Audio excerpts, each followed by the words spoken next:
Good evening all, and welcome back to Untold Fears. Tonight we are embarking on a chilling journey across America's most haunted highways, with 10 true trucker horror stories that will forever change how you view those lonely stretches of asphalt. These accounts come directly from the logbooks and testimonies of long-haul drivers who encountered something on our nation's most isolated roads that defies all explanation. From the phantom hitchhikers of Interstate 80 to the time-warping loops of US 50, each story represents a documented encounter with forces that patrol America's highways long after midnight. These are not urban legends passed down through truck stop coffee conversations, but verified incidents backed by dashcam footage, CB radio recordings, and official incident reports that trucking companies would prefer to keep buried. What makes these accounts particularly unsettling is their consistency across decades and thousands of miles of highway, suggesting that some roads never truly rest. If you're new here, make sure to subscribe to Untold Fears for daily true horror content that explores the darkest mysteries lurking in plain sight. Hit that notification bell so you never miss when we pull back the veil on America's most terrifying secrets. Now, let us merge onto the highways where reality breaks down and the impossible becomes inevitable, where every mile marker might be your last. The National Weather Service issued no warnings for Interstate 80 that night. Clear skies stretched endlessly above the Nevada desert, with visibility reported at over 10 miles and temperatures holding steady at a comfortable 62 degrees. For Marcus Rodriguez, a 34-year-old veteran of America's highways with 12 years of spotless driving records, it should have been just another routine run from Salt Lake City to Reno. His 2018 Peterbilt 579, meticulously maintained and equipped with every safety feature the company could afford, hummed steadily along the familiar stretch of asphalt he had traveled more than 200 times. Marcus had always prided himself on preparation. His logbook entries were legendary among dispatchers for their precision, noting everything from fuel consumption rates to weather patterns. That October night, he had logged his departure from the Salt Lake terminal at exactly 9:47 p.m., his trailer loaded with electronics bound for California. The route was burned into his muscle memory. I-80 west, through the Nevada desert, past Wendover, through the Salt Flats, and into the Sierra Nevada mountains. He knew every truck stop, every way station, and every mile marker between Utah and California. At 11:43 p.m., 4 minutes ahead of his projected schedule, Marcus passed mile marker 45 near the small desert town of Halleck. The highway stretched before him like a ribbon of black glass, illuminated only by his LED headlights cutting through the darkness.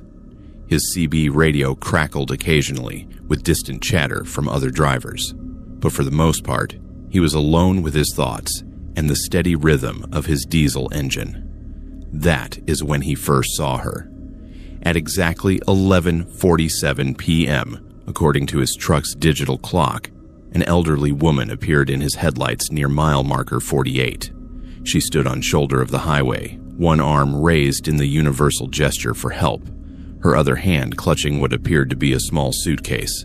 Marcus felt his heart rate spike as he applied the brakes, the massive truck's air brakes hissing as he brought 18 tons of steel and cargo to a controlled stop, roughly 50 yards past her position. Marcus had picked up stranded motorists before, though company policy strictly discouraged it. But something about this woman struck him as different. She appeared to be in her 70s, wearing a cream-colored dress that seemed oddly formal for a desert highway at midnight. Her gray hair was perfectly styled despite the fact that she should have been windblown from standing beside the interstate. As he climbed down from his cab and approached her, he noticed she cast no shadow despite the powerful beam of his headlights. "Thank you for stopping, dear," she said, her voice carrying an unusual clarity that seemed to cut through the desert silence. "I have been waiting such a long time." Her accent was faintly European, possibly German, and when she smiled, Marcus noticed Her teeth were perfectly white and straight, unusual for someone of her apparent age. "What happened to your car, ma'am?"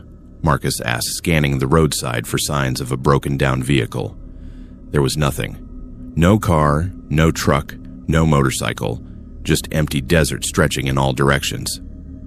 "Oh, there was an accident," she replied, adjusting her grip on the suitcase.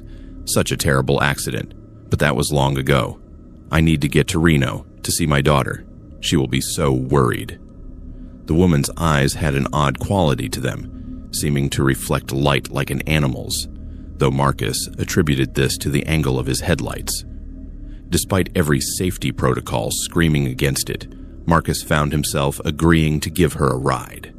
Something about her demeanor, her obvious distress, overrode his professional caution. He helped her up into the passenger seat of his cab, noting that her hand felt unusually cold despite the warm desert air. She weighed almost nothing, as if she were made of air rather than flesh and bone.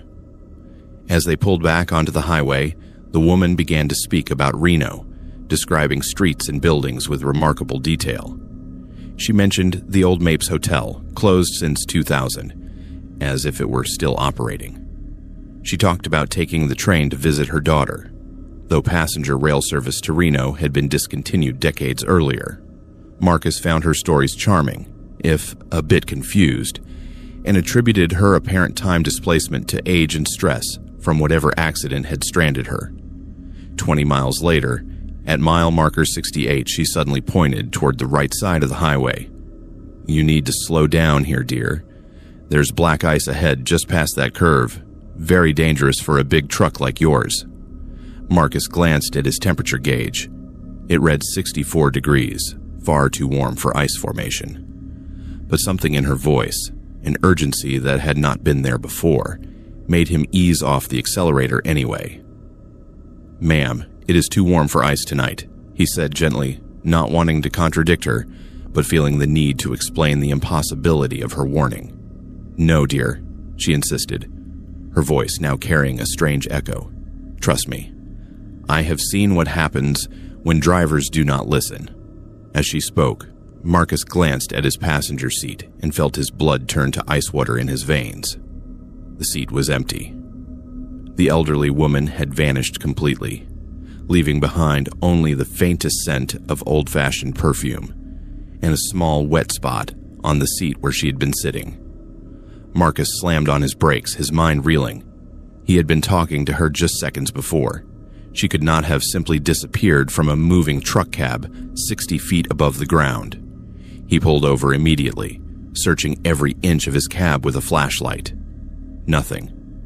No sign that anyone had ever been there except for that damp spot on the passenger seat and the lingering scent of lilacs. Shaken, but determined to reach his destination, Marcus pulled back onto the highway. As he approached the curve she had warned him about, his headlights revealed something that made his hands tremble on the steering wheel. A thin sheet of black ice covered the asphalt for nearly a quarter mile, invisible until the light hit it at just the right angle. At the speed he had been traveling, his loaded truck would have jackknifed immediately, likely sending him over the embankment into the desert below. He navigated the ice carefully, his truck's traction control system engaging multiple times as his wheels fought for grip on the treacherous surface. Once safely past the hazard, he grabbed his CB radio with shaking hands. "Breaker 19, this is Desert Runner eastbound at mile marker 70. Be advised, there's black ice on the westbound side just past the curve. Repeat, black ice on westbound I-80 at mile marker 69. The responses came immediately. "Thanks for the heads up, Desert Runner." "How did you spot it in this weather?" asked a driver heading west. Marcus paused, unsure how to explain what had happened without sounding insane. "Just got lucky, I guess," he replied, though luck seemed an inadequate explanation for his supernatural passenger. Marcus completed his run to Reno without further incident, but he could not shake the memory of the elderly woman. The next morning, while his truck was being unloaded, he visited the Nevada Highway Patrol office and described his encounter. The desk sergeant, A weathered man named Patterson, who had worked the I-80 corridor for 15 years, listened with growing interest.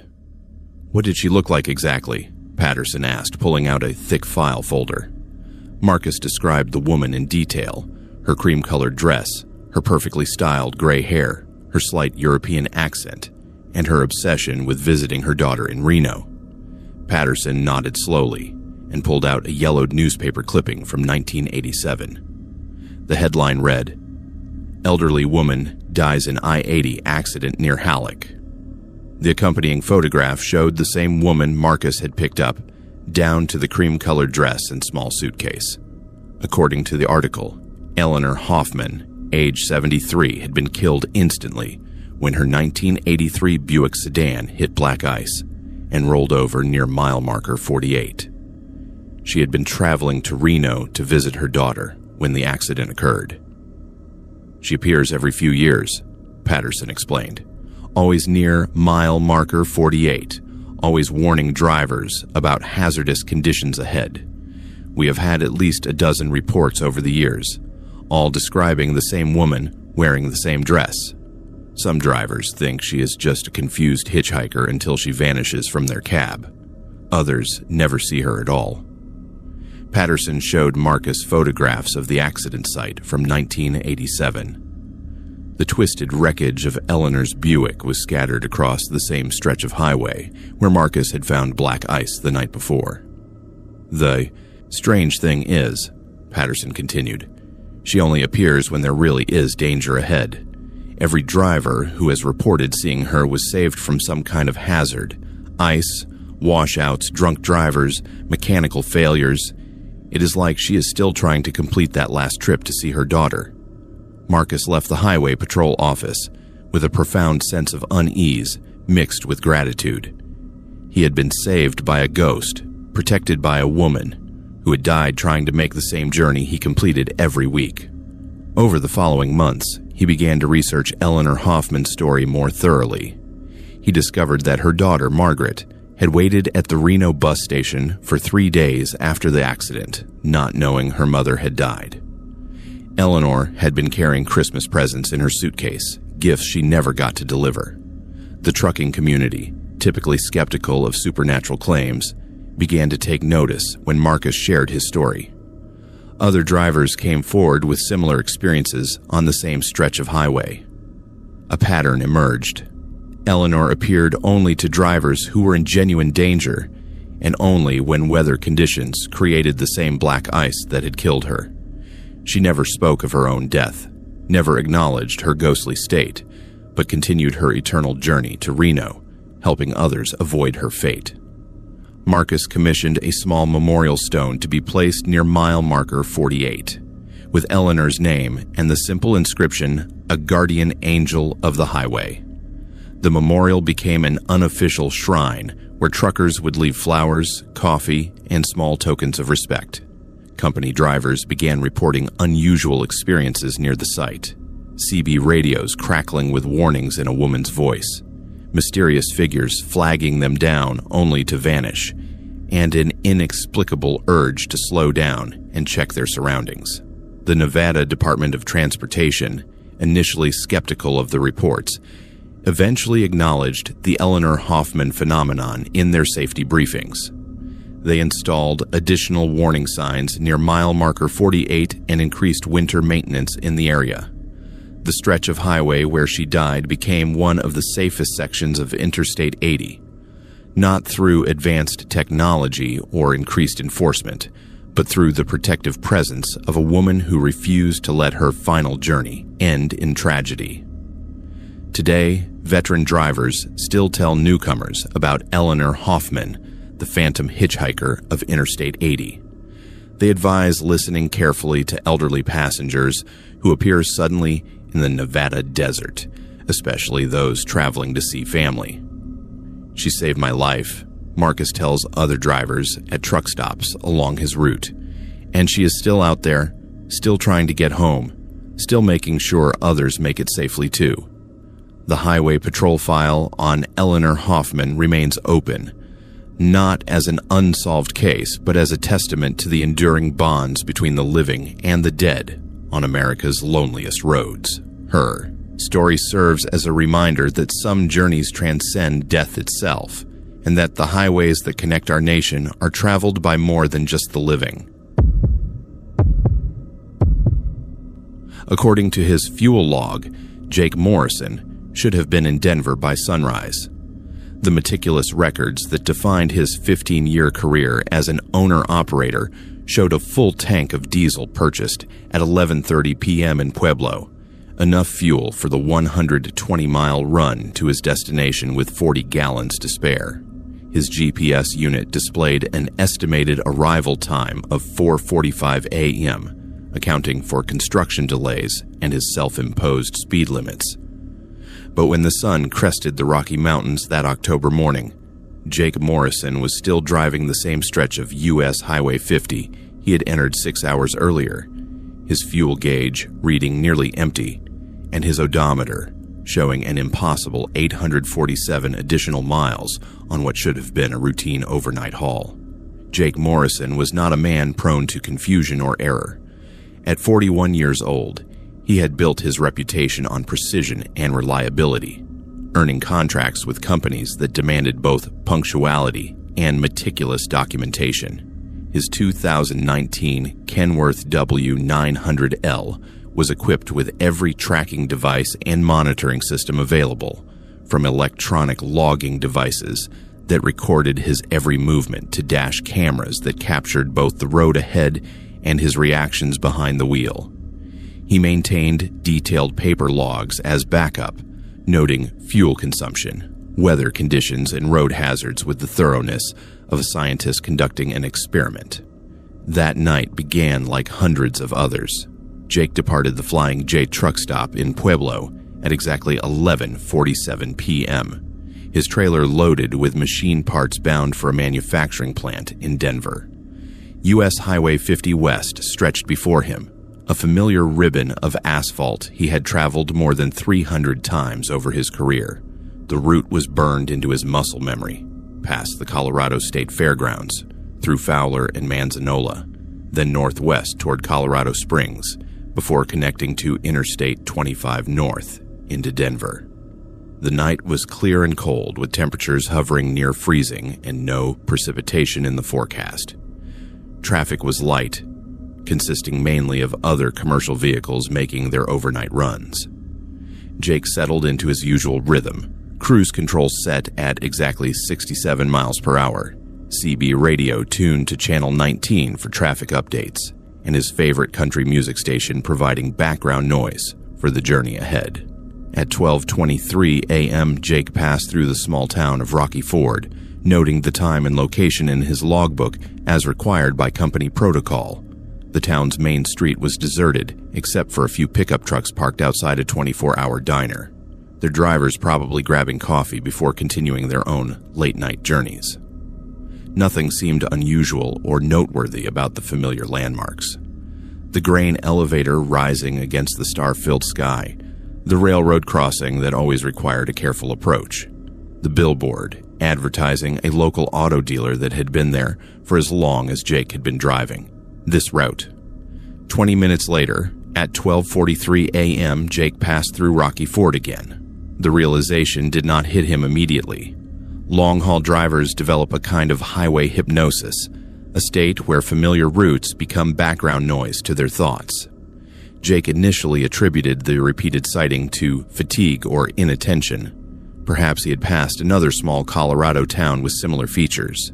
But when he checked his GPS unit, the display showed his exact location as Rocky Ford, Colorado, at mile marker 403 on U.S. Highway 50 West, the same coordinates he had logged 20 minutes earlier. Jake pulled over at the next wide spot on the shoulder and examined his equipment carefully. His GPS unit showed no error messages. Its satellite connection remained strong with accuracy readings of plus or minus 3 feet. His odometer had advanced exactly 20.7 miles since his last Rocky Ford sighting, precisely the distance he would expect to travel at his recorded speed over that time period. Yet somehow, impossibly, he was in the exact same location he had been before, looking at the same diner, the same grain elevator, the same billboard advertising trucks he would never need. Attributing the anomaly to a GPS malfunction, Jake consulted his paper road atlas, a habit that had saved him from electronic failures countless times over his career. According to the map, U.S. Highway 50 West ran in a straight line through Rocky Ford toward La Junta, with no loops, circles, or alternate routes that could explain his apparent displacement. He traced the route with his finger, confirming that the highway continued northwest in a direct path toward his destination. Jake resumed driving, paying closer attention to landmarks and mile markers. He passed the Rocky Ford city limits sign at 12:51 a.m., noting the exact time in his logbook. The grain elevator receded in his mirrors as expected, and the familiar sequence of rural landmarks rolled past his windshield. An abandoned farmhouse with a distinctive red barn, a concrete bridge over an irrigation canal, a cluster of mailboxes at a dirt road intersection that locals use to access their properties. At 1:11 a.m., Jake saw the abandoned farmhouse with the distinctive red barn approaching in his headlights. This time, there was no mistaking what was happening. Jake had memorized every detail of that farmhouse during his previous passage: the way the barn door hung askew, the pattern of broken windows in the main structure, the old water tower leaning at a precarious angle behind the buildings. These were not similar buildings in another location. These were the exact same structures he had observed 20 minutes earlier, despite having driven continuously in a straight line for the intervening period. Jake grabbed his CB radio with hands that had begun to shake. "Breaker 19, this is Jake Morrison running westbound on Highway 50. Can any drivers out there confirm your location for me?" The radio crackled, with static, before a familiar voice responded. "This is Desert Rose eastbound on 50. Just passed through La Junta about 10 minutes ago. Where you at, Jake?" The voice belonged to Maria Santos, a driver Jake had known for years, who ran regular routes between Kansas and Colorado. "I think I am stuck in some kind of loop near Rocky Ford," Jake replied, realizing how insane the words sounded even as he spoke them. "I keep passing the same landmarks over and over. Have you ever heard of anything like this happening?" The CB remained silent for nearly a minute before Maria's voice returned, sounding concerned. "Jake, you feeling okay? Maybe you should pull over and get some rest. These overnight runs can mess with your head sometimes." But Jake knew this was not fatigue or hallucination. His truck systems were functioning normally, his mind was clear and alert, and the physical evidence of his situation was undeniable. He began documenting everything with obsessive detail. Timestamps for every landmark, photographs of his GPS display, voice recordings describing each anomaly. If this was some kind of breakdown, at least there would be evidence for investigators to examine. At 1:31 a.m., Jake passed through Rocky Ford for the third time. The town looked exactly as it had during his previous passages, down to the arrangement of pickup trucks outside the diner and the burned-out streetlight near the railroad crossing. But this time, Jake noticed something that chilled him to the bone. His own truck appeared in the diner's parking lot, a perfect duplicate of his Kenworth W90L, complete with his company's logo and his personal call sign painted on the door. Jake pulled into the lot and parked beside what appeared to be his own vehicle. The duplicate truck was identical in every detail. Same scratches on the bumper, same mud pattern on the tires, even the same small dent in the passenger door from a minor incident 3 years earlier. The trailer bore the same load number and destination information displayed on his own equipment, but the cab was empty. No driver visible behind the darkened windshield. Jake climbed out of his truck and approached the duplicate vehicle, his breath visible in the cold mountain air. The truck appeared solid and real, casting shadows under the parking lot lights and reflecting his image in its polished chrome surfaces. He placed his hand on the hood and felt the warmth of an engine that had been running recently. The fuel tank showed the same level as his own truck, and when he looked through the driver's side window, he saw his own logbook lying open on the passenger seat, filled with entries in his own handwriting, documenting the same impossible journey he was experiencing. Panic began to set in as Jake realized he was trapped in some kind of temporal or spatial anomaly that defied rational explanation. He tried calling his dispatcher on his cell phone, but the call went directly to voicemail despite showing full signal strength. Text messages failed to send, and his internet connection, while showing as active, would not load any websites or applications. He was isolated in a bubble of unreality, cut off from the normal flow of time and space. Jake returned to his truck and continued driving, hoping that forward motion might somehow break whatever force was holding him in this recursive nightmare. He drove with mechanical precision, maintaining exact speed and direction while documenting every repetition of the familiar landmarks. Each loop took exactly 20 minutes and covered exactly 20.7 miles, bringing him back to Rocky Ford with the mathematical precision of a clock mechanism.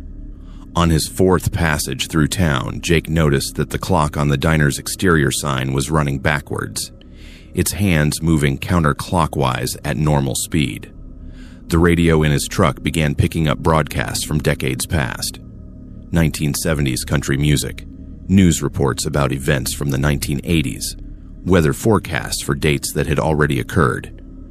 Time itself seemed to be flowing in reverse within the boundaries of his endless loop, as if he had been caught in some kind of temporal whirlpool that recycled the same moments over and over. By his sixth repetition, Jake began encountering other versions of himself. He would see his truck approaching from the opposite direction, driven by a figure that looked exactly like him, but never acknowledged his presence. Sometimes he would pass multiple duplicate trucks, a convoy of Jake Morrisons, all trapped in the same impossible journey, all seemingly unaware of each other's existence. The sight of his own face behind the wheel of another truck, staring straight ahead with the blank expression of someone caught in highway hypnosis, filled him with an existential terror that threatened to overwhelm his ability to think rationally. Jake tried breaking the pattern by stopping completely, turning around, taking different routes through Rocky Ford, even abandoning his truck and walking along the highway. Nothing worked. Every attempt to deviate from the established loop would somehow result in his returning to his truck and finding himself back on U.S. Highway 50, approaching the same landmarks in the same sequence. The universe seemed determined to keep him locked in this 20-minute segment of highway, like a record player stuck on the same groove. As the night wore on, Jake began to understand that he was not just trapped in space, but caught in a recursive loop of time itself. Each repetition was not just a return to the same location, but a return to the same moment, playing out the same sequence of events with only his growing awareness marking any difference between iterations. He was experiencing the same 20 minutes over and over, accumulating memories and knowledge while the world around him reset to its initial state. The fuel gauge on his truck remained mysteriously consistent despite hours of driving. According to his calculations, he should have run out of diesel before his third loop. But the tank level never changed from the 3/4 full reading it had shown when the anomaly began. Time was not affecting his truck in the normal way, as if the entire system of cause and effect had been suspended within the boundaries of his prison. At exactly 3:33 a.m. on Jake's 17th repetition of the loop, he made a desperate decision. Instead of continuing to drive forward in the hope of breaking free, he brought his truck to a complete stop in the middle of U.S. Highway 50 and turned off the engine. He sat in absolute silence for the first time since entering the anomaly, listening to the tick of cooling metal and the whisper of wind through his partially open window. The world around him seemed to hold its breath. The familiar sounds of his diesel engine, the hum of tires on asphalt, the background noise of his CB radio all fell silent. Jake could hear his own heartbeat pounding in his ears and the shallow rhythm of his breathing in the enclosed space of his cab. He waited, counting seconds and then minutes, determined to remain motionless until something changed or until he understood the nature of his imprisonment. At exactly 3:33 a.m., something shifted. The oppressive sense of repetition and recycling that had defined his night suddenly lifted like a weight being removed from his chest. Jake felt reality snap back into its normal configuration, and when he looked at his GPS display, it showed his location as mile marker 423 on U.S. Highway 50, 17 miles past Rocky Ford, and exactly where he should have been if he had been driving normally for the past 4 hours. Jake started his engine and continued toward Denver, his hands still shaking from the experience.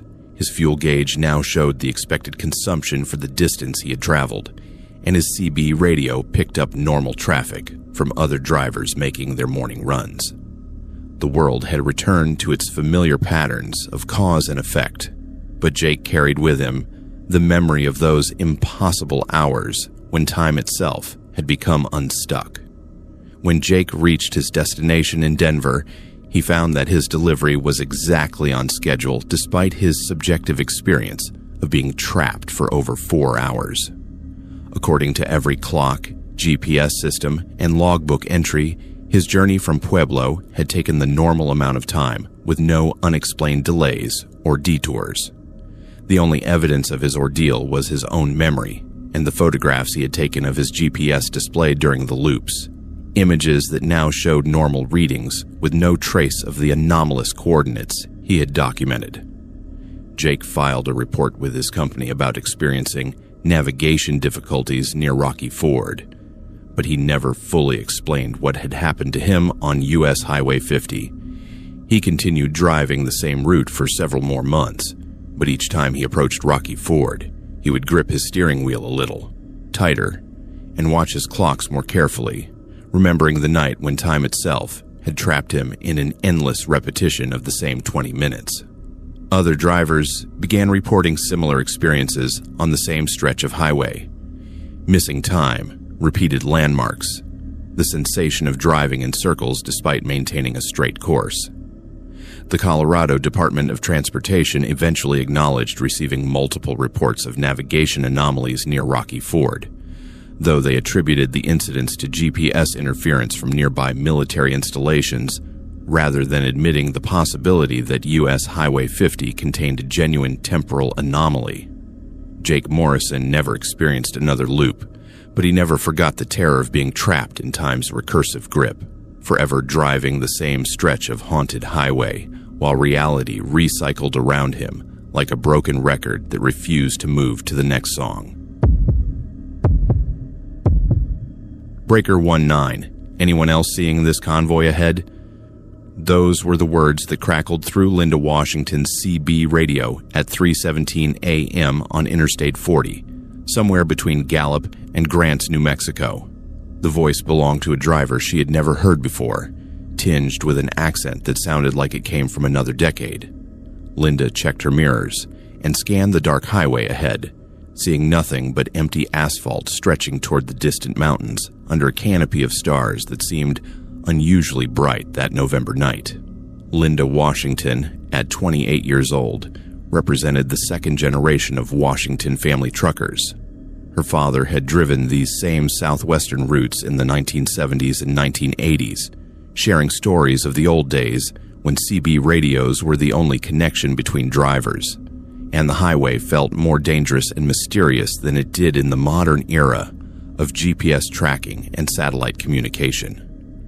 As a Cherokee woman who had grown up hearing her grandmother's stories about spirits that walked the ancient paths, Linda maintained a respectful awareness of forces that most drivers dismissed as superstition or imagination. Her 2017 Freightliner Cascadia was equipped with every modern convenience and safety system available, from collision avoidance technology to electronic logging devices that tracked her every movement for regulatory compliance.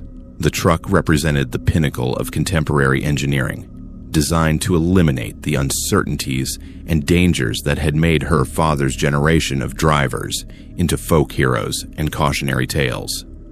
But on this particular night, traveling through the heart of Navajo Nation territory on a route that paralleled ancient trading paths used by indigenous peoples for thousands of years, Linda would discover that some roads remember their history in ways that no amount of modern technology can override.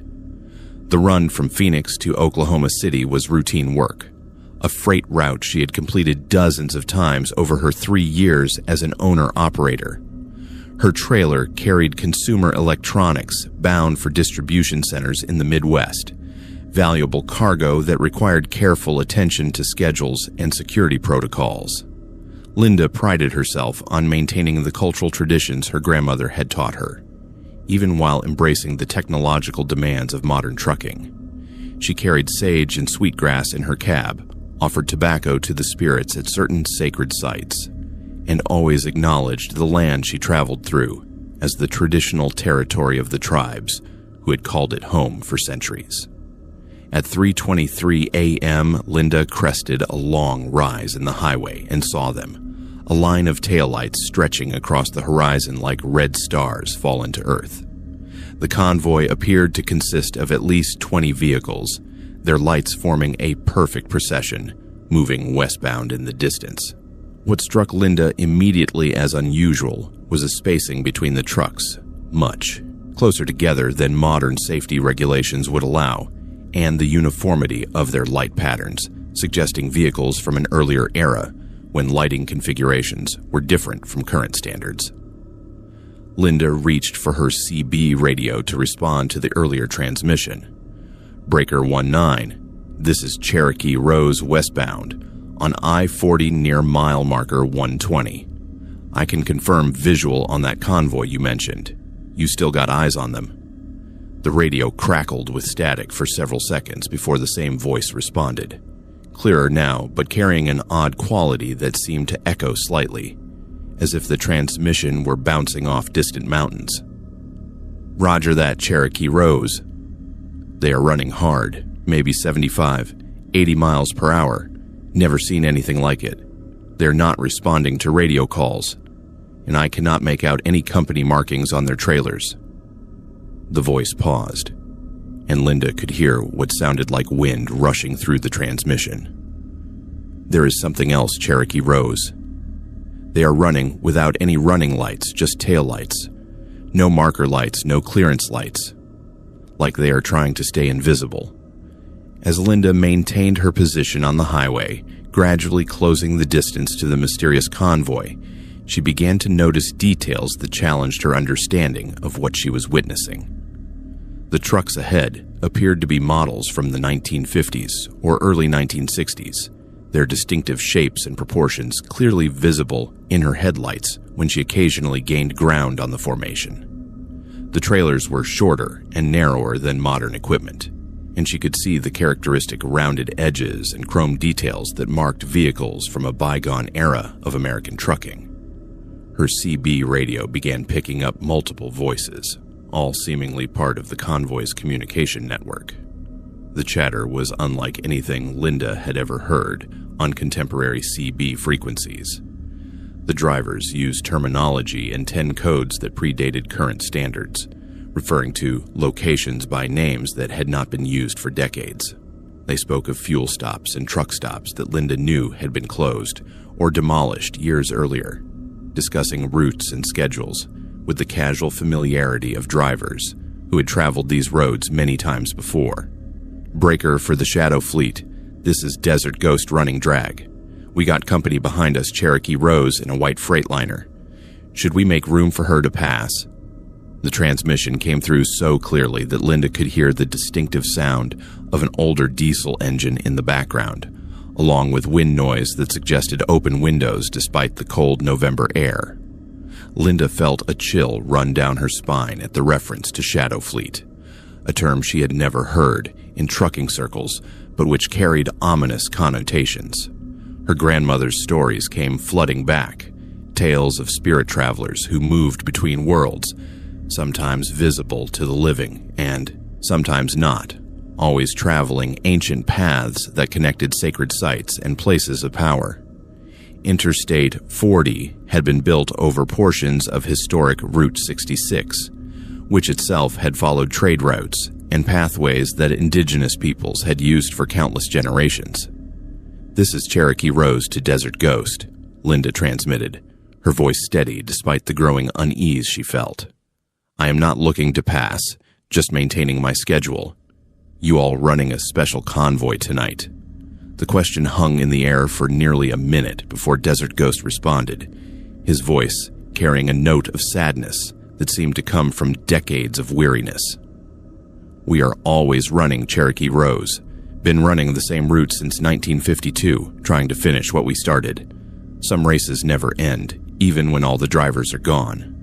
The transmission faded into static, leaving Linda with more questions than answers, and a growing realization that she was witnessing something that existed outside the normal boundaries of space and time. Linda activated her truck's dash camera and began documenting what she was seeing, narrating her observations for later review. The convoy maintained its formation with mathematical precision, each truck exactly the same distance from the vehicles ahead and behind, their speeds synchronized to the degree that suggested either supernatural coordination or a level of driving skill that bordered on the impossible. As she watched, the lead trucks began to navigate curves and grades with movements that seemed choreographed, as if they were all responding to the same invisible conductor. Her research into New Mexico trucking history during a rest break later that night would reveal the tragic backstory that gave the Shadow Fleet its name and purpose. In 1952, a convoy of independent truckers had attempted to set a speed record for crossing New Mexico, racing from the Arizona border to the Texas line in a publicity stunt designed to promote a new freight company. The convoy consisted of 21 trucks, all driven by experienced drivers who believed their skill and preparation would allow them to safely maintain dangerous speeds across the desert highways. The race had ended in disaster near the location where Linda encountered the Phantom convoy. A combination of mechanical failures, driver fatigue, and treacherous road conditions had resulted in a multi-vehicle accident that claimed the lives of 13 drivers and destroyed most of the participating trucks. The survivors had never spoken publicly about what happened that night, and the freight company had dissolved within months of the tragedy, its reputation destroyed by the negative publicity surrounding the deaths. But the spirits of those lost drivers had apparently never stopped racing. Local tribal elders whom Linda contacted confirmed that the area had a long history of supernatural encounters, with travelers reporting ghost lights, phantom vehicles, and the sounds of engines, and CB radio chatter coming from empty highways. The Navajo Nation had recorded similar stories going back to the early days of automobile travel, suggesting that certain stretches of road held onto the memories and emotions of those who had died violently while traveling through their territory. As Linda continued to observe the convoy, she began to notice that the trucks appeared to be aging in reverse, their condition gradually improving as if time were moving backward for them. Chrome that had initially appeared tarnished began to gleam. Paint that had looked faded started to shine, and mechanical sounds that had seemed rough and worn became smoother and more powerful. It was as if the convoy was moving not just through space but through time, heading back toward the moment when they had been new trucks with living drivers pursuing dreams of success and recognition. The CB chatter became more intense as the night progressed, with the Phantom drivers discussing details of their planned route, fuel consumption calculations, and strategic decisions about when to push their speeds and when to exercise caution. Linda realized she was listening to conversations that had originally taken place over 70 years earlier, replayed endlessly as the drivers attempted to complete their interrupted journey. The voices carried the confidence and optimism of men who believed they were making history, unaware that their race would end in tragedy. "Cherokee Rose, this is Desert Ghost again. We are approaching the crossing point soon. If you want to honor the old ways, now would be the time to show respect."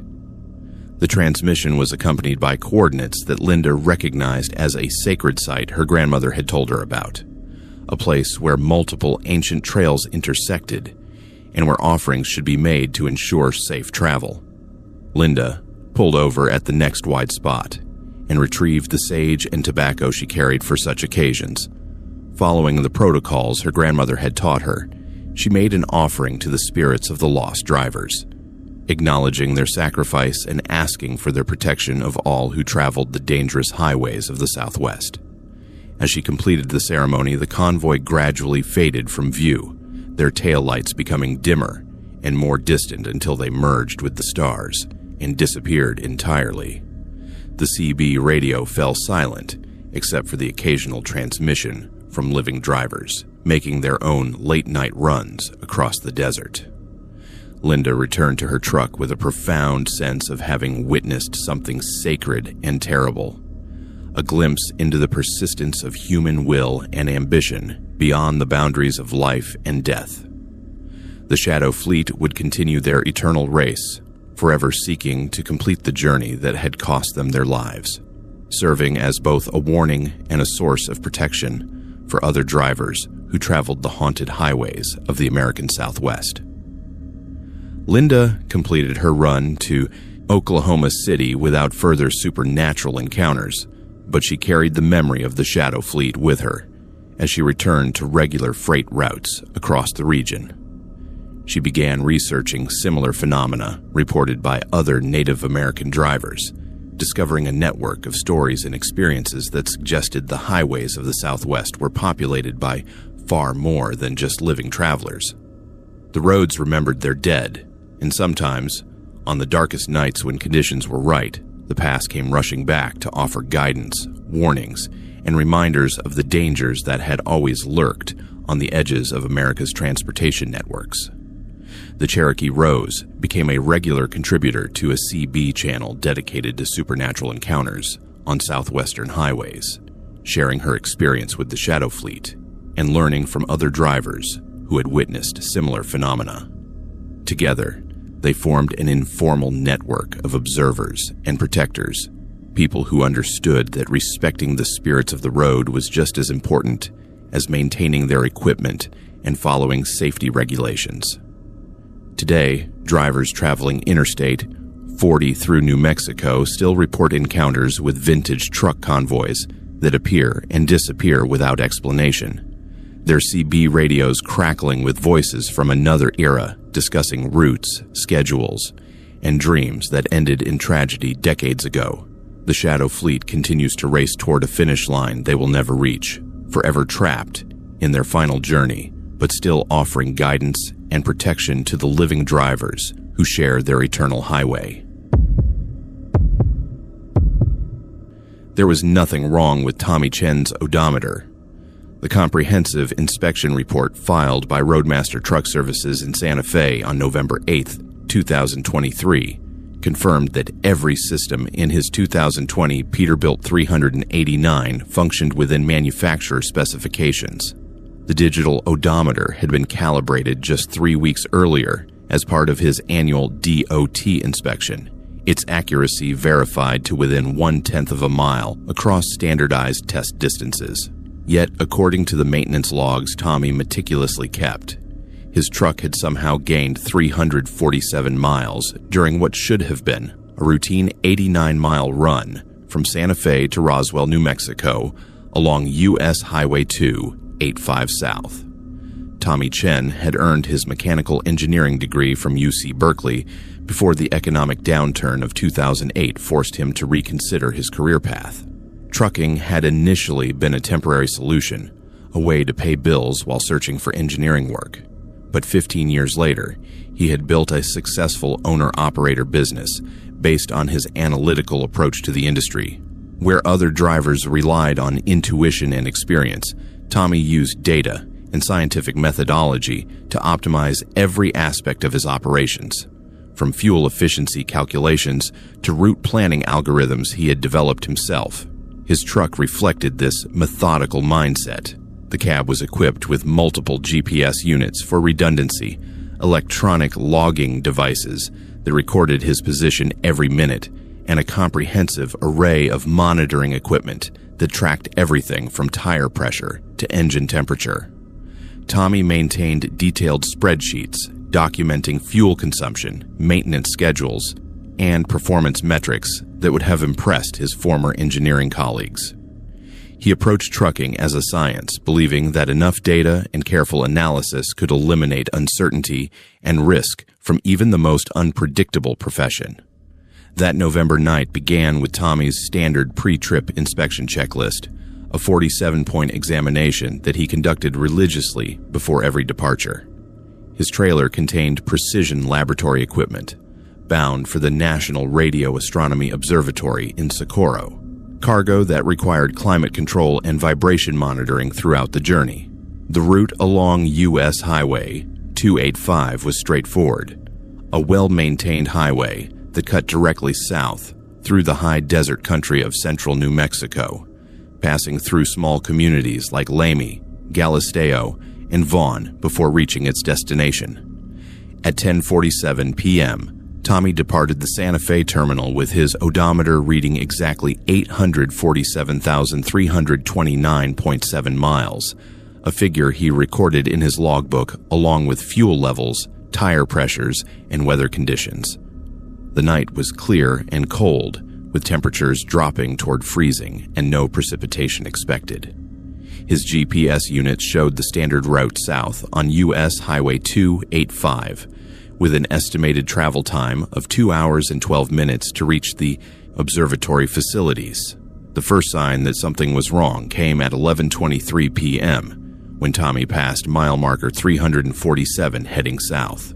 According to his GPS calculations and previous experience, he should have encountered mile marker 341 at that point in his journey, having traveled approximately 36 miles from Santa Fe. Tommy pulled over to check his GPS units, assuming one of them had malfunctioned or lost satellite signal. All three devices showed consistent readings, placing him at the correct coordinates for mile marker 347 on U.S. Highway 285 South, but the mathematics did not add up to his known starting point and elapsed travel time. Tommy consulted his detailed road atlas, a habit that had served him well during GPS failures and construction detours throughout his career. The atlas confirmed that mile markers on U.S. Highway 285 should indeed decrease as he traveled south from Santa Fe, with the numbering system starting from the Colorado border and counting down toward the Texas line. Yet the physical mile marker he had just passed clearly displayed 347 in Standard Department of Transportation font and format, exactly matching the appearance of legitimate highway markers he had observed throughout his career. Assuming he had somehow misread the marker in the darkness, Tommy continued south while paying closer attention to the numbering sequence. At 11:31 p.m., he passed mile marker 348. 8 minutes later, he encountered mile marker 349. The mile markers were counting upward rather than downward, suggesting he was traveling north, despite maintaining a consistent southerly heading according to his compass and GPS units. Tommy stopped his truck at the next wide spot on the shoulder and conducted a systematic check of all his navigation equipment. His magnetic compass pointed steadily south, confirmed by a digital compass app on his smartphone that used the device's internal magnetometer. His 3 GPS units showed consistent coordinates indicating southbound travel on U.S. Highway 285, with his position tracking steadily toward his destination in Socorro. The stars visible through his windshield maintained their expected positions relative to his direction of travel, confirming that he was indeed heading south across the New Mexico landscape. Yet the mile markers continued to count in the wrong direction. Tommy reached for his CB radio to contact other drivers who might be traveling the same route. Breaker 19, this is Pacific Engineer southbound on Highway 285 near mile marker 350. Can anyone confirm the mile marker sequence on this highway? I am seeing numbers that do not match my expectations. The radio crackled with static before a voice responded, though the quality was oddly distorted, as if the transmission were coming from a great distance or through atmospheric interference. Pacific Engineer, this is Desert Scholar. I have been traveling Highway 285 for 37 years, and I have never seen mile markers behave the way they are tonight. They are counting backwards from where I started, even though I'm traveling in the same direction I always have. The voice carried a note of confusion that Tommy found both reassuring and disturbing. At least he was not the only driver experiencing navigational anomalies. As Tommy continued south, the mile marker sequence became increasingly surreal.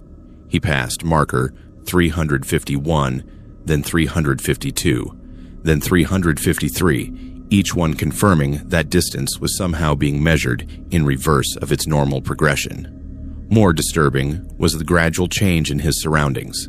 The landscape outside his windows began to shift subtly, as if he were traveling not just through space but through time. Modern road construction gave way to older asphalt and concrete. Highway signs displayed fonts and designs from previous decades, and the few buildings visible in the distance appeared to be aging backward, their architecture becoming more contemporary as he progressed. Tommy activated his truck's dash camera system and began documenting the anomaly, narrating his observations for later analysis. Time is 11:47 p.m., odometer reading 847,365.4 miles, approximately 36 miles from starting point, but mile markers indicate position 354 and continuing to increase. GPS coordinates remain consistent with southbound travel on correct highway, but physical evidence suggests movement through temporal as well as spatial dimensions. His radio began picking up broadcasts that seemed to originate from different time periods. Music from the 1960s and 1970s mixed with news reports about events Tommy remembered from his childhood, weather forecasts for dates that had already occurred, and traffic reports for highway conditions from decades in the past. The voices sounded authentic rather than nostalgic recreations carrying the casual immediacy of live broadcasts rather than archived recordings. At mile marker 359, Tommy encountered something that challenged his scientific worldview in fundamental ways. Another truck approached from the opposite direction, heading north toward Santa Fe. As the vehicle passed under his headlights, Tommy recognized the exact specifications and appearance of his own Peterbilt 389, down to the distinctive paint scheme and company logos he had chosen for his business identity. Behind the wheel sat a figure that looked exactly like Tommy himself, but younger, wearing clothing styles from several years earlier and displaying the confident expression of someone who had not yet encountered the impossible. The encounter lasted only seconds, but Tommy caught a glimpse of the other driver's logbook lying open on the passenger seat. The pages appeared to contain entries in his own handwriting, documenting trips and destinations from earlier in his career when he had been establishing his business and learning the nuances of long-haul trucking. It was as if he had passed a younger version of himself, traveling the same highway during an earlier period of his life. Tommy immediately grabbed his CB radio. Desert Scholar, this is Pacific Engineer. Did you see that northbound Peterbilt that just passed me?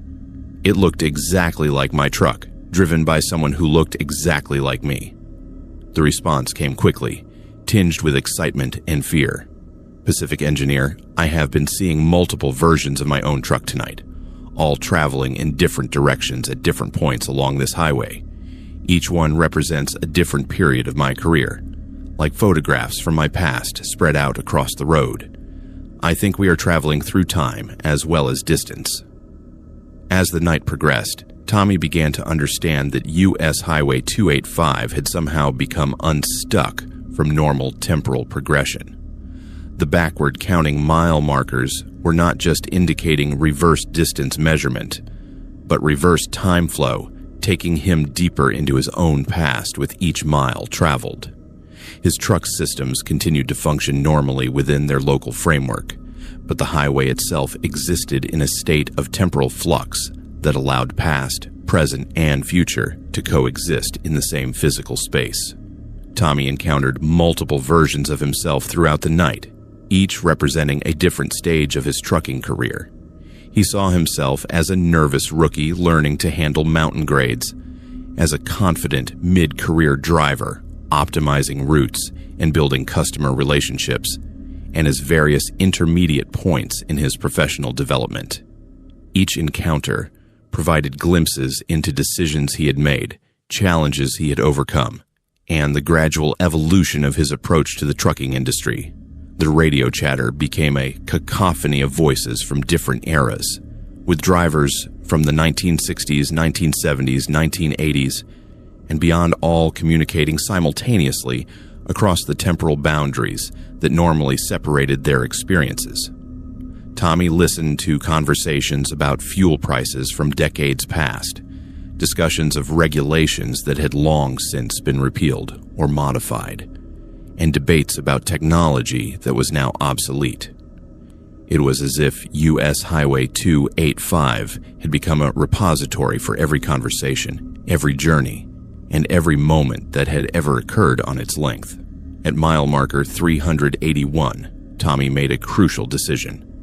Instead of continuing to travel backward through time, he brought his truck to a complete stop and began conducting systematic measurements of his situation. He used his engineering training to document the temporal anomaly with scientific precision, recording coordinates, timestamps, atmospheric conditions, and equipment readings that might help explain how a stretch of highway could violate the fundamental laws of physics. Tommy's measurements revealed that time was not flowing at a consistent rate throughout the affected area. His digital clocks ran at different speeds depending on his exact position on the highway, sometimes faster and sometimes slower than normal temporal progression. The odometer's backward counting was not a malfunction, but an accurate representation of movement through reverse time, measuring distance traveled into the past rather than toward a geographic destination. The most significant discovery came when Tommy realized that the temporal distortion was centered on a specific coordinate approximately 15 miles south of Santa Fe, near the site of a major traffic accident that had occurred in 1987. According to newspaper archives he later accessed, a collision between multiple vehicles, including several trucks, had resulted in numerous fatalities and had led to significant changes in highway design and safety protocols. The accident had been blamed on a combination of factors, including driver fatigue, inadequate lighting, and confusing mile marker placement that had been corrected in subsequent road improvements. Tommy theorized that the temporal anomaly represented a kind of temporal scar, a place where traumatic events had damaged the normal flow of time and created a recursive loop that trapped travelers in cycles of past experience. The backward mile markers and time distortion were not random phenomena, but were centered on the anniversary date of the original accident, creating conditions that allowed past and present to overlap in dangerous ways. At exactly 3:17 a.m., the same time that the 1987 accident had occurred, Tommy felt reality shift around him. The temporal distortion suddenly collapsed and normal time flow resumed. His odometer jumped forward to show the correct mileage for his actual location. His GPS unit synchronized with his physical position, and the mile markers began counting in the proper direction. The radio chatter from previous decades faded away, replaced by normal traffic from contemporary drivers making their own late-night runs across New Mexico. Tommy completed his delivery to the National Radio Astronomy Observatory, but he never forgot his journey through time on U.S. Highway 285. He filed detailed reports with the New Mexico Department of Transportation and the National Highway Traffic Safety Administration, though his scientific documentation was dismissed as driver fatigue and equipment malfunction despite the precision of his measurements and the consistency of his data. Other drivers began reporting similar experiences on the same stretch of highway, particularly during the anniversary period of the original 1987 accident. The reports followed consistent patterns. backward-counting mile markers, radio broadcasts from previous decades, encounters with younger versions of themselves, and temporal distortion that challenged conventional understanding of highway travel. The New Mexico Department of Transportation eventually acknowledged receiving multiple reports of navigation anomalies near mile marker 347, though they attributed the incidents to GPS interference and optical illusions, rather than admitting the possibility of temporal distortion. Tommy Chen continued his trucking career, but never again traveled U.S. Highway 285 during the anniversary period of the accident that had created its temporal anomaly. He shared his experience with other drivers through trucking forums and CB radio networks, warning them about the dangers of getting trapped in the highway's recursive time loop. His engineering background allowed him to develop theories about how traumatic events might create lasting distortions in the fabric of space-time, particularly in locations where multiple transportation routes intersected and concentrated the flow of human activity and emotion. The stretch of U.S. Highway 285 near mile marker 347 became known among experienced drivers as the backwards mile, a place where time itself could reverse direction and trap unwary travelers in loops of their own past experiences. Drivers learned to pay attention to mile marker sequences and to be prepared for the possibility that some highways remembered their history in ways that defied conventional physics and challenged the fundamental assumptions about the nature of time and space. Today, Tommy Chen continues to approach trucking with scientific methodology, but he has expanded his understanding to include phenomena that exist beyond the boundaries of conventional engineering. He maintains detailed documentation of temporal anomalies reported throughout the trucking industry, hoping to develop a comprehensive theory that might explain how America's highways serve not just as transportation corridors, but as repositories of memory, emotion, and experience that can sometimes spill over into the normal flow of time. His journey through the backwards mile taught him that the road holds more mysteries than any amount of data analysis could ever fully explain. David Park was reported overdue on a route he had driven 200 times. The dispatcher at Mountain West Freight had expected his check-in call by 6:30 a.m., but the silence from his regular Denver to Salt Lake City run stretched through the morning hours without explanation. David's 2021 Freightliner Cascadia was equipped with multiple tracking systems, satellite communication devices, and emergency beacons that should have made prolonged communication blackouts impossible. Yet according to every electronic monitoring system his company employed, David Park and his truck had simply vanished somewhere along Interstate 70 in eastern Utah during the early morning hours of December 15th, 2023. At 38 years old, David Park embodied the modern professional truck driver. His safety record was immaculate across 12 years of long-haul trucking, with not a single preventable accident, moving violation, or late delivery marking his employment history. He was a family man who called his wife Sarah every evening at exactly 8 p.m., regardless of his location, a ritual that had remained unbroken throughout his career until the night he disappeared. His route planning was methodical and conservative, always building extra time into his schedules to account for weather, traffic, or mechanical issues that might arise during cross-country hauls. The Denver to Salt Lake City run represented David's primary freight corridor, a route he had mastered through repetition and careful attention to every mile of highway, every truck stop, and every potential hazard along the 525-mile journey. Interstate 70 through Utah was as familiar to him as his own neighborhood streets, from the dramatic ascent through the Rocky Mountains to the long descent into the high desert country surrounding Grand Junction, Colorado, and finally, the straight run across Utah's red rock landscape toward the Wasatch Mountains. That December night had started like hundreds of others. David departed the Denver terminal at 11:15 p.m. with his trailer loaded with consumer electronics bound for distribution centers in Salt Lake City. Weather conditions were ideal, with clear skies and temperatures well above freezing throughout the corridor. His pre-trip inspection revealed no mechanical issues. His fuel tanks were full, and his electronic logging device showed him well within hours of service regulations, with plenty of driving time available to complete the journey. David's first indication that something was wrong came at 2:47 a.m. as he approached the small town of Green River, Utah. The green highway signs that should have announced the upcoming exit began displaying different information than he expected. Instead of showing Green River, next 3 exits, as he had seen hundreds of times before, the signs read Goblin Valley State Park, 37 miles, and Capitol Reef National Park, 89 miles, destinations that were located on entirely different highways south of his route.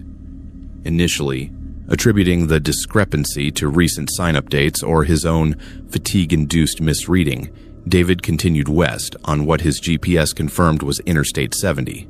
But the exits that appeared did not match his memory or his road atlas. Where he expected to find the familiar Green River truck stop, he encountered an exit for Moonstone Beach Recreation Area, a destination he had never heard of, despite his extensive knowledge of Utah's highway system. David activated his CB radio to contact other drivers who might be traveling the same route. Breaker 19, this is Mountain Runner westbound on I-70 near Green River. Can anyone confirm the current exit information? I am seeing signs for locations that do not match my atlas. The radio remained silent except for static, unusual for a major interstate highway that typically carried steady traffic throughout the night hours. His cell phone showed full signal strength, but could not complete calls to his dispatcher or his wife. Text messages failed to send despite multiple attempts, and his truck's satellite communication system reported no signal available, despite clear skies that should have provided optimal reception conditions. David was becoming isolated from the outside world, cut off from the communication networks that connected modern truckers to their support systems and safety resources. As David continued west, the highway began to change in subtle ways that challenged his understanding of the route he knew so well. The familiar landmarks disappeared, replaced by rock formations and landscape features he did not recognize.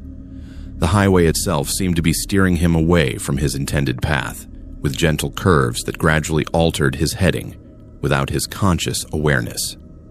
When he tried to maintain a straight westerly course, the road itself seemed to resist his efforts, creating optical illusions that made straight sections appear curved and forcing him to follow the pavement's lead. David's GPS units began displaying contradictory information. One showed him traveling northwest toward an area labeled Fossil Butte National Monument, while another indicated he was heading southwest toward Zion National Park. The third GPS unit showed no position data at all, its screen displaying only a message that read, "Location services unavailable. Please consult local maps." Yet, all 3 devices had been functioning perfectly when he departed Denver, and their satellite reception indicators showed strong signals from multiple satellites. The fuel gauge on David's truck became another source of confusion and growing alarm. Despite having filled his tanks in Grand Junction and driving for less than 2 hours since his last fuel stop, the gauge showed his reserves dropping at an impossible rate. According to his calculations, he should have had at least 150 gallons remaining, enough fuel for another 600 miles of travel. Yet, the digital display indicated only 47 gallons in his tanks, suggesting consumption rates that would have indicated major engine problems or fuel leaks that his monitoring systems should have detected. David pulled over at the next exit to investigate the fuel discrepancy, but the exit ramp led not to a truck stop or service area, but to a narrow dirt road that disappeared into darkness beyond the range of his headlights. The exit sign had read, "Services, Fuel, Food, Lodging," in standard interstate formatting, but the reality beyond the pavement was an unpaved track that looked like it had not been maintained for decades. David returned to the highway, increasingly concerned about his situation, but unable to find logical explanations for the anomalies he was experiencing. As the night progressed, David realized that Interstate 70 was actively hunting him, manipulating road signs and exit ramps to lure him away from his intended route toward increasingly remote and dangerous destinations. The highway seemed to possess a malevolent intelligence that could alter its own configuration in real time, creating false exits that led nowhere and phantom destinations that existed only to confuse and trap unwary travelers. David's truck began experiencing mechanical problems that had no apparent cause. His steering became increasingly difficult, as if invisible hands were wrestling for control of the wheel. The brakes would engage randomly, forcing him to slow down at locations where the highway seemed to want him to stop and investigate suspicious exits or roadside features. His cruise control activated itself and began accelerating beyond his set speed, as if the truck were being controlled by external forces that overrode his input commands. The most terrifying moment came when David's truck began driving itself completely. At 4:23 a.m., while he was fighting to maintain control of his steering wheel, his hands were suddenly pushed away from the controls by an invisible force. The truck continued to accelerate and began taking an exit he had not chosen, following a ramp that led toward what appeared to be a vast canyon system filled with abandoned vehicles. David could see dozens of cars, trucks, and RVs scattered throughout the canyon, their rusted hulks glinting in his headlights like a vehicular graveyard. Some of the vehicles appeared recent, while others looked like they had been there for decades, slowly being consumed by the desert environment. He realized he was looking at the final destination of other travelers who had been lured off Interstate 70 by the highway's predatory intelligence, trapped in the canyon system and left to die of thirst and exposure, while their vehicles joined the growing collection of automotive bones. Fighting against the invisible control that was steering his truck toward the same fate, David made a desperate decision.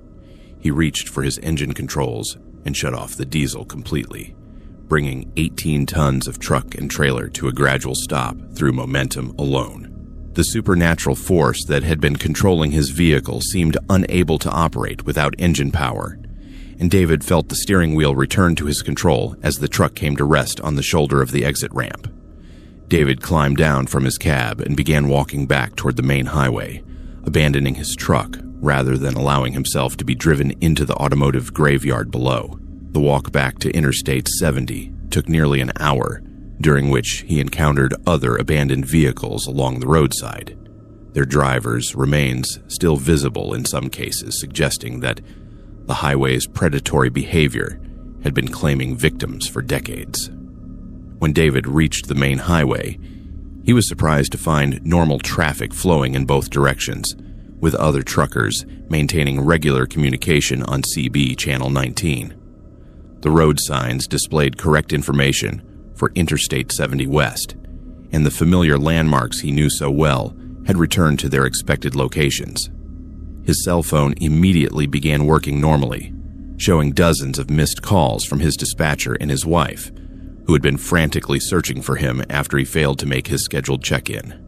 David's rescue came when a Utah Highway Patrol trooper found him walking along the interstate near Green River at 6:45 a.m. The officer, Sergeant Martinez, had been part of search operations for missing travelers in the area and was familiar with reports of vehicles and drivers disappearing along certain stretches of remote highway. David's truck was recovered later that morning from the canyon system, its fuel tanks mysteriously full, despite his earlier readings showing near-empty reserves. The investigation into David's disappearance revealed dozens of similar incidents over the previous decade. The Utah Highway Patrol had documented multiple cases of drivers reporting mechanical malfunctions that forced them to take unplanned exits, GPS failures that led them to remote locations, and encounters with road signs that displayed false information about services and destinations. Most disturbing was the discovery of the vehicular graveyard that David had narrowly escaped, containing the remains of travelers dating back to the 1960s. Geological surveys of the area revealed unusual magnetic anomalies and mineral deposits that could potentially interfere with electronic equipment, providing a partial scientific explanation for the GPS and communication failures experienced by affected drivers. However, the supernatural aspects of David's experience, including the invisible force that had controlled his truck and the highway's apparent ability to alter its own configuration, remained unexplained by conventional investigation methods.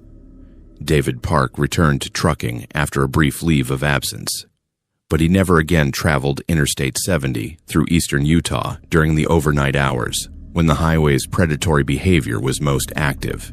He became an advocate for increased safety measures in remote areas, supporting the installation of additional emergency communication systems and regular patrol coverage for stretches of highway where drivers were known to disappear.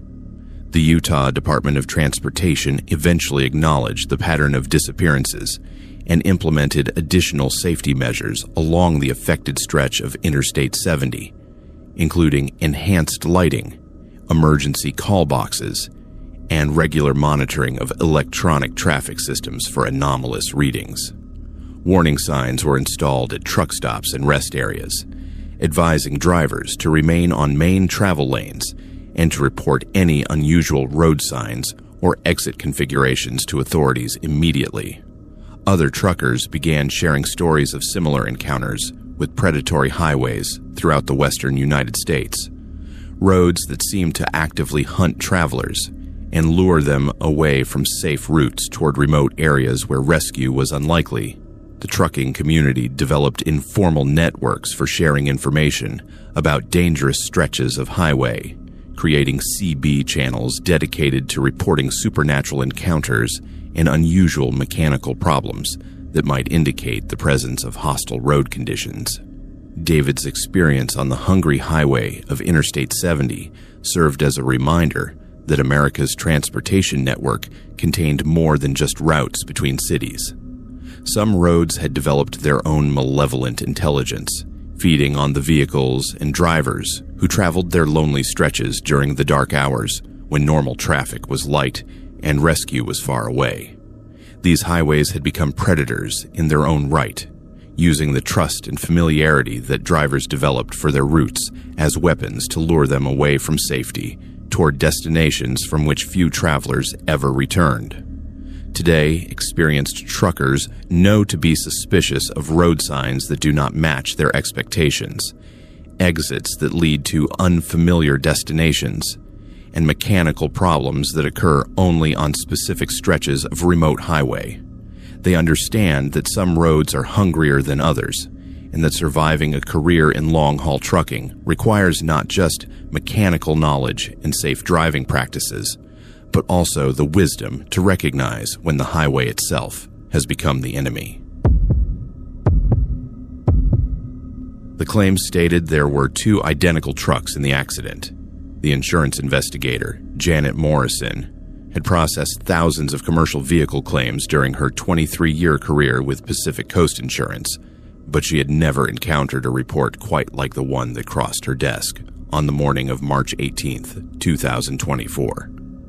According to the California Highway Patrol Incident Report, a collision had occurred on southbound Interstate 15 near Victorville at 3:42 a.m., involving what appeared to be two identical Peterbilt 579 trucks with matching paint schemes, identical company logos, and the same driver registration information. The problem was that only one truck and one driver existed in their system. Rosa Martinez had built her reputation as one of the most reliable owner-operators in Southern California's competitive freight industry. At 33 years old, she had maintained a spotless driving record across 8 years of long-haul trucking, with not a single accident, citation, or late delivery marking her professional history. Her distinctive custom-painted Peterbilt 579, featuring a deep burgundy base with gold pinstriping and her personal logo, Desert Rose Freight, was instantly recognizable at truck stops throughout the Southwest. Rosa took pride in her truck's appearance and performance, investing thousands of dollars in custom details that made her rig unique among the thousands of commercial vehicles that traveled California's highways. The run from Los Angeles to Las Vegas was Rosa's bread and butter, a route she completed 3 times per week, hauling electronics, automotive parts, and consumer goods between distribution centers. Interstate 15 through the Mojave Desert was as familiar to her as her own neighborhood streets, from the steep climb through the Cajun Pass to the long descent into Barstow and the straight run across the desert toward the Nevada border. She knew every truck stop, every way station, and every mile marker along the 270-mile corridor that connected Southern California to the gambling capital of the world. That March night had started routinely enough. Rosa departed the Los Angeles terminal at 11:30 p.m. with her trailer loaded with restaurant equipment bound for new casinos in Las Vegas. The weather was ideal, with clear skies and mild temperatures that made for comfortable driving conditions across the desert. Her pre-trip inspection had revealed no mechanical issues. Her electronic logging device showed her well within hours of service regulations, and her fuel tanks were topped off for the journey ahead. Rosa's first indication that something was wrong came at 1:47 a.m. as she climbed the long grade approaching the Cajun Pass. In her passenger side mirror, she caught a glimpse of another truck following at a distance of roughly a quarter mile, its headlight pattern and proportions suggesting a Peterbilt, similar to her own. The truck maintained consistent spacing behind her, neither gaining ground nor falling back, matching her speed with precision that suggested an experienced driver who knew how to work traffic in the mountain grades. Initially, Rosa paid little attention to the following truck. Interstate 15 was a major commercial corridor, and it was common to encounter other drivers maintaining similar speeds on familiar routes. But as she crested the pass and began the descent toward Victorville, she began to notice details about the trailing vehicle that made her increasingly uncomfortable. The truck appeared to be an exact duplicate of her own Peterbilt 579, complete with the same burgundy paint scheme and gold pinstriping that made her rig distinctive. Rosa reached for her CB radio to contact the following driver. Breaker 19, this is Desert Rose southbound on the 15 near Cajun Pass. Got a burgundy Pete behind me. You running the same equipment? The radio remained silent except for static, unusual for a major freight corridor that typically carried steady CB chatter throughout the night hours. Rosa tried different channels, but none of the frequencies produced any response from the trailing truck. As Rosa continued down the mountain grade, the duplicate truck began to close the distance between them, eventually settling into a position roughly 50 yards behind her trailer. At this closer range, Rosa could see that the truck was not just similar to her own, but was an exact replica down to the smallest details. The same custom chrome accessories adorned the cab. The same mud flap designs hung behind the rear wheels, and even the same small dent in the passenger door that Rosa had acquired during a minor parking lot incident 2 years earlier was visible in the duplicate vehicle. Rosa's unease turned to genuine fear when she caught sight of the other driver in her mirrors. Behind the wheel of the duplicate truck sat a woman who looked exactly like Rosa herself, wearing the same company uniform shirt and the same distinctive turquoise jewelry that Rosa's grandmother had given her.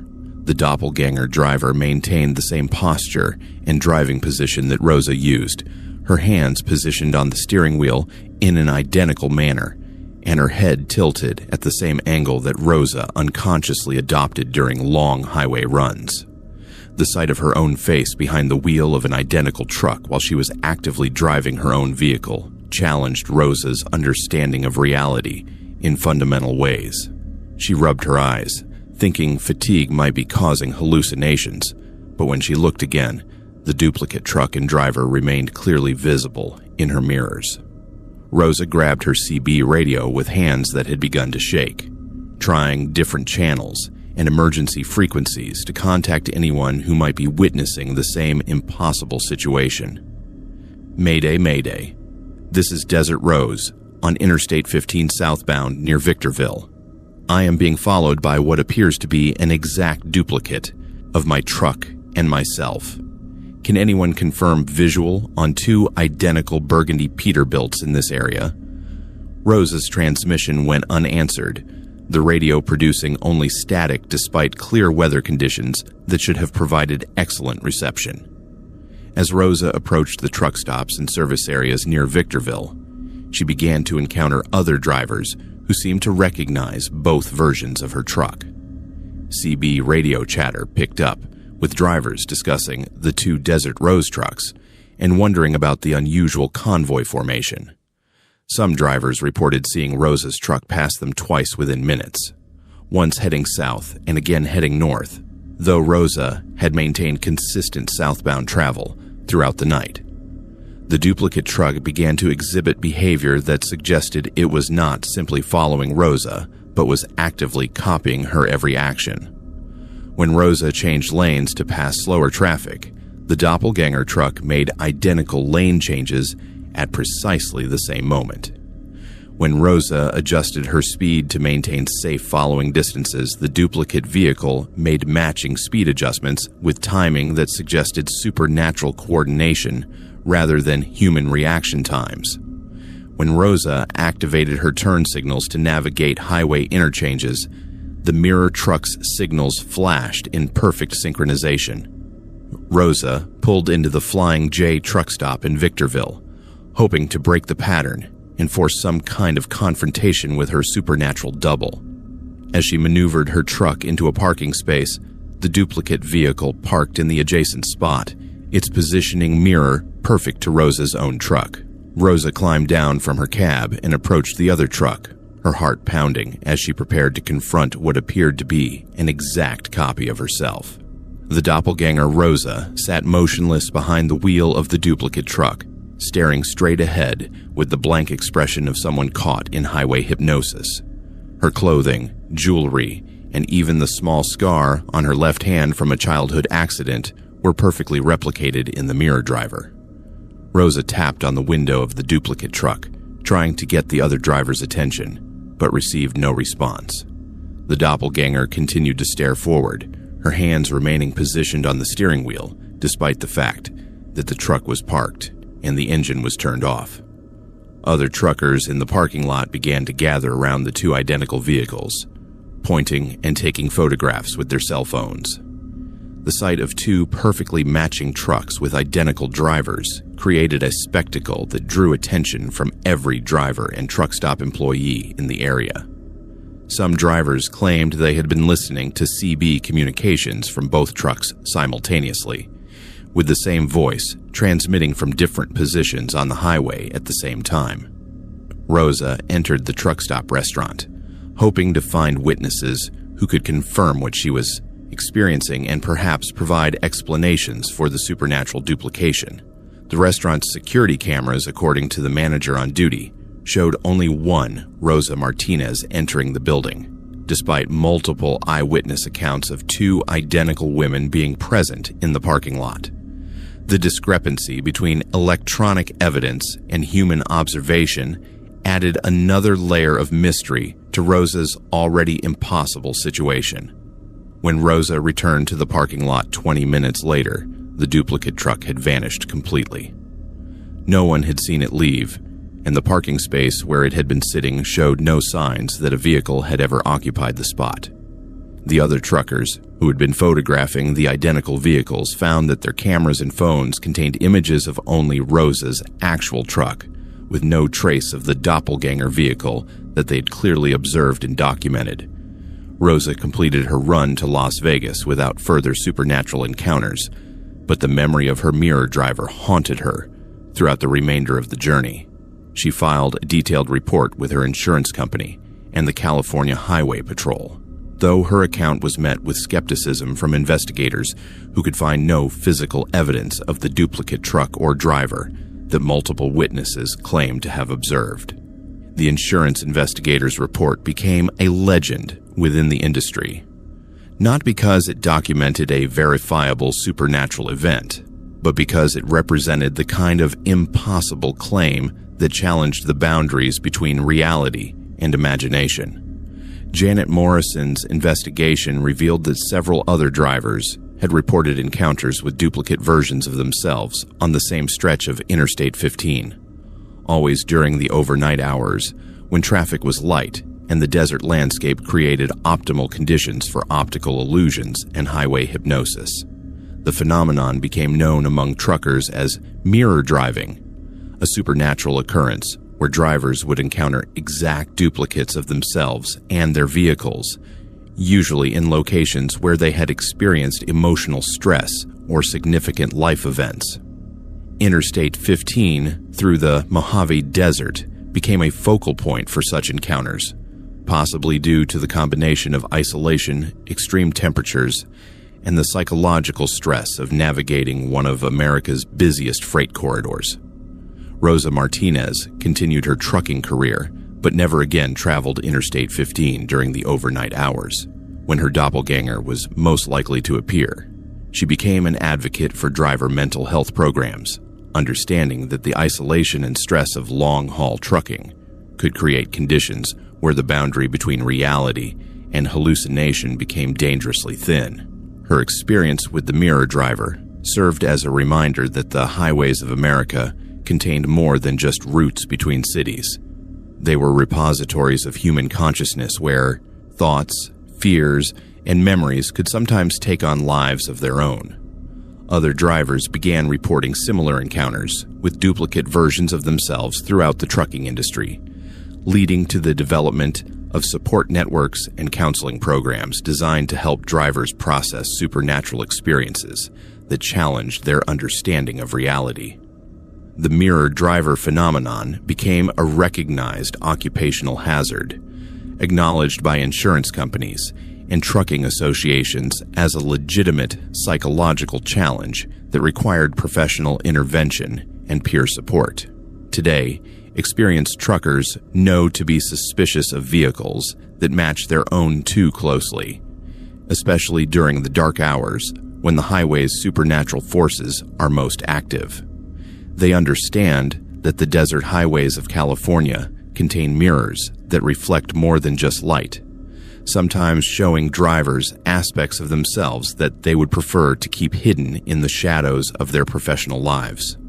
The mirror driver serves as a reminder that every trucker carries a shadow self that sometimes emerges on the loneliest stretches of America's highways, where the boundary between the driver and the road itself becomes dangerously blurred.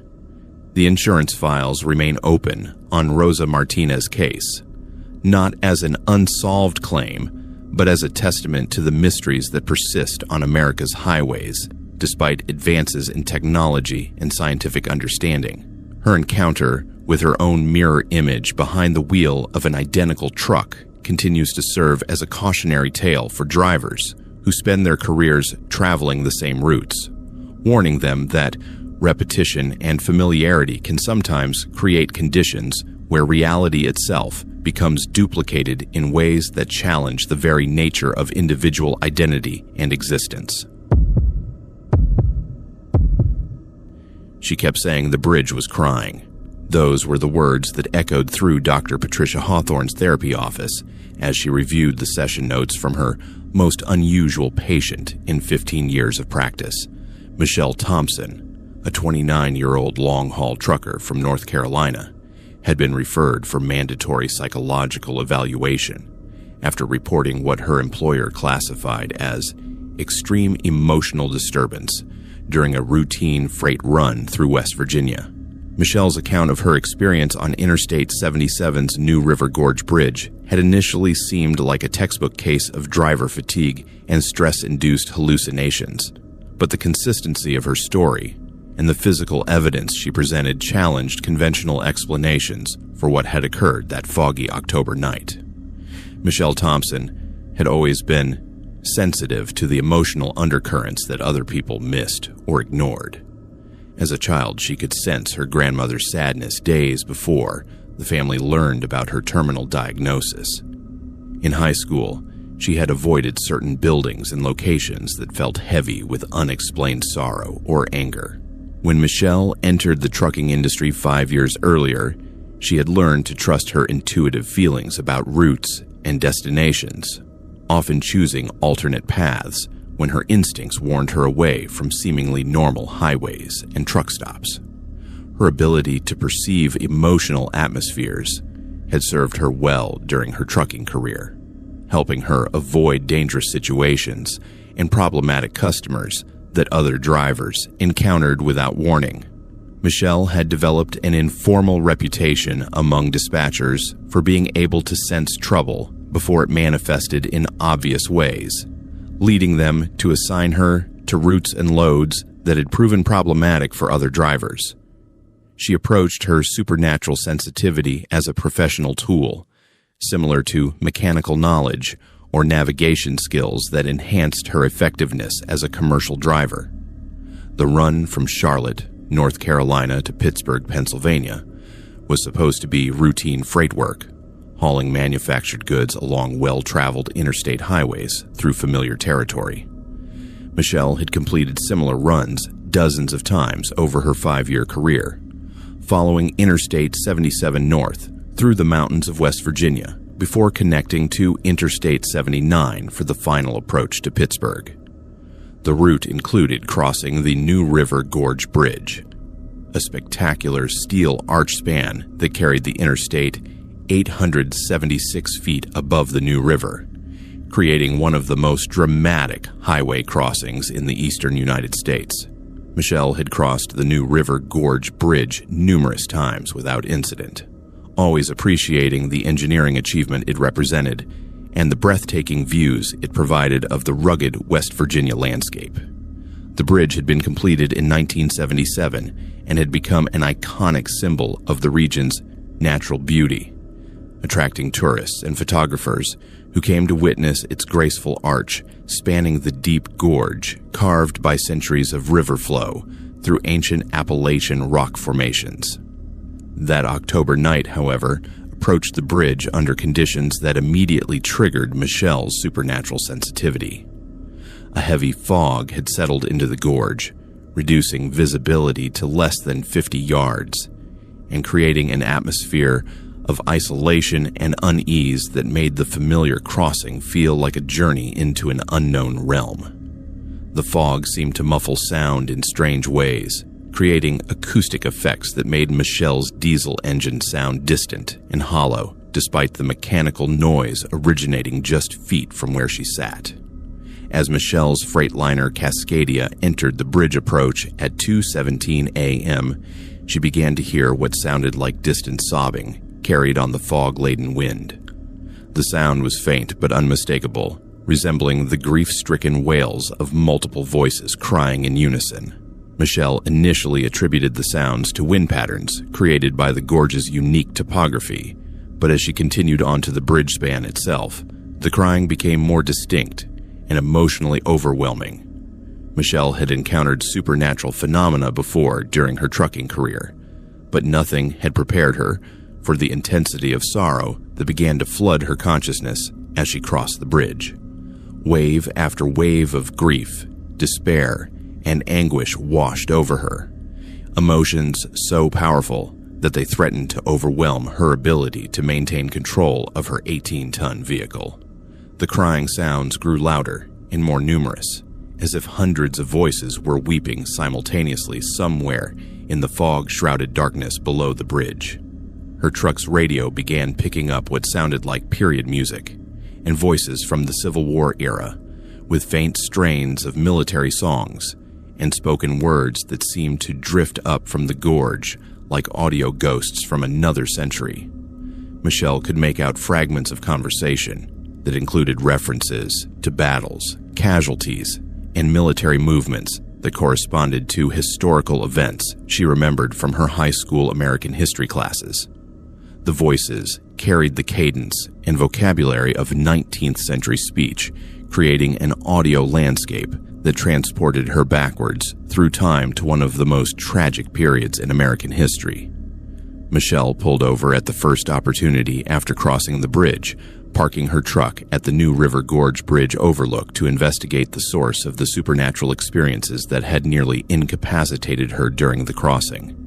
The overlook provided a spectacular view of the bridge and gorge during daylight hours, but that night the fog created an impenetrable wall that concealed everything beyond a few yards from her position. The sobbing sounds continued, seeming to rise from the depths of the gorge like the collective grief of souls trapped in eternal mourning. As Michelle stood at the overlook railing trying to process what she was experiencing, she began to perceive visual phenomena that challenged her understanding of the location's history and significance. Through the shifting fog, she caught glimpses of what appeared to be soldiers in Civil War-era uniforms, their ghostly forms moving across the bridge and along the gorge walls in patterns that suggested military formations and battlefield activities. The figures appeared translucent and ephemeral, visible only when atmospheric conditions and lighting created optimal viewing angles. Michelle's supernatural sensitivity allowed her to perceive not just the visual manifestations, but the emotional context that surrounded them. She experienced waves of terror, confusion, and desperate sadness that corresponded to the traumatic experiences of soldiers who had died far from home during one of America's most devastating conflicts.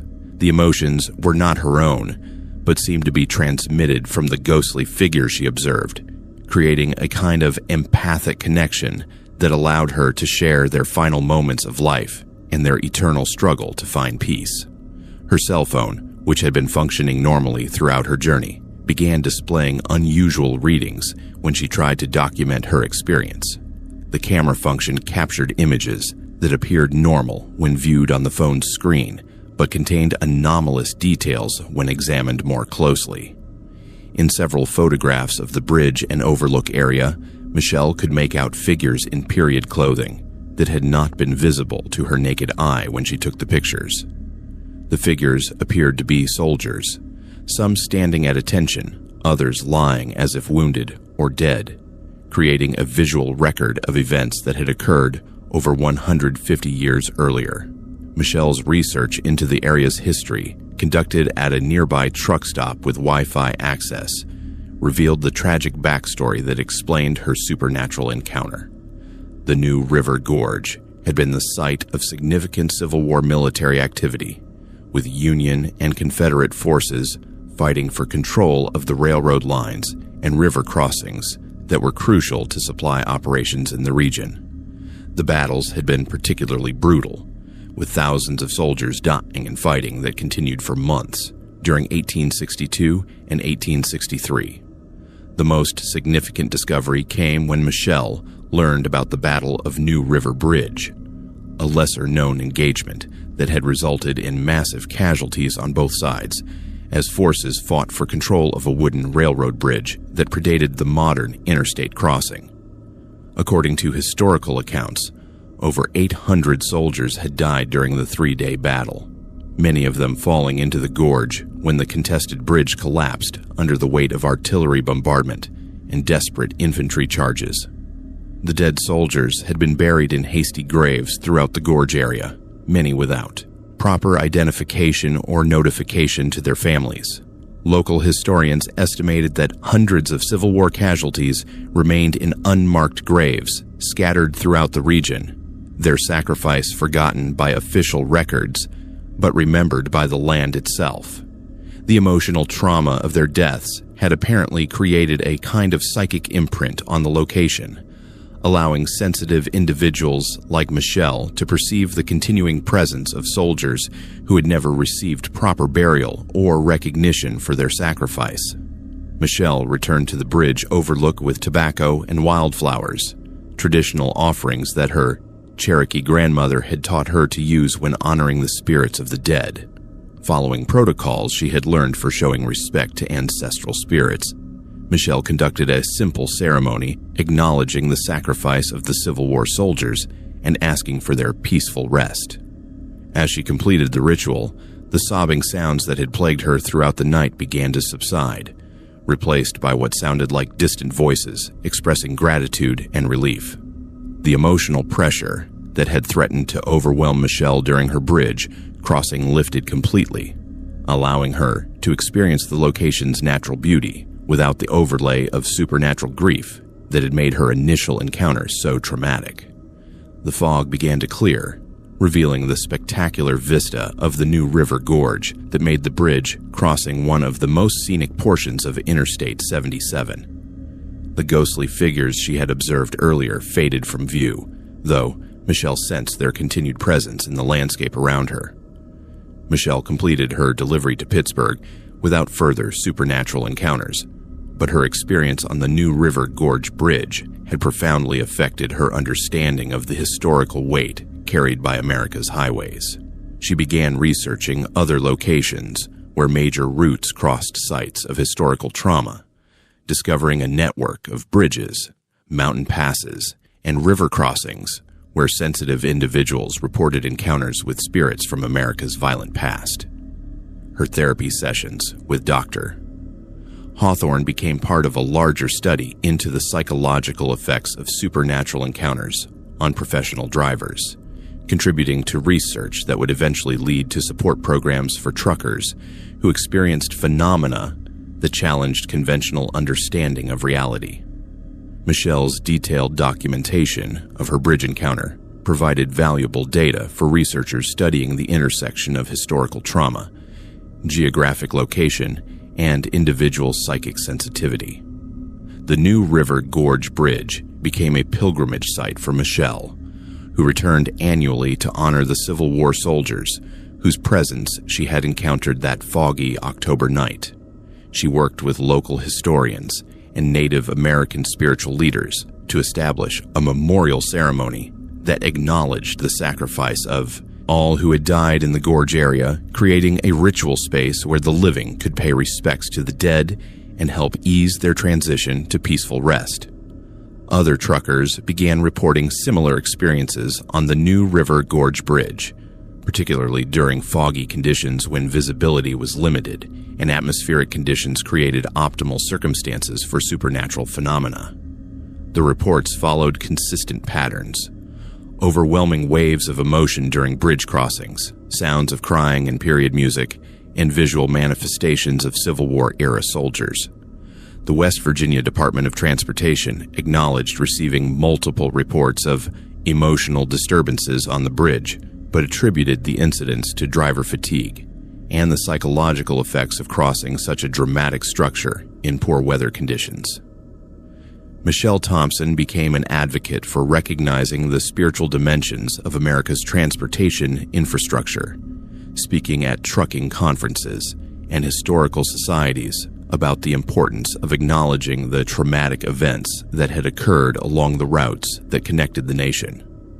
Her work helped establish protocols for handling supernatural encounters that allowed drivers to process their experiences without facing ridicule or professional consequences.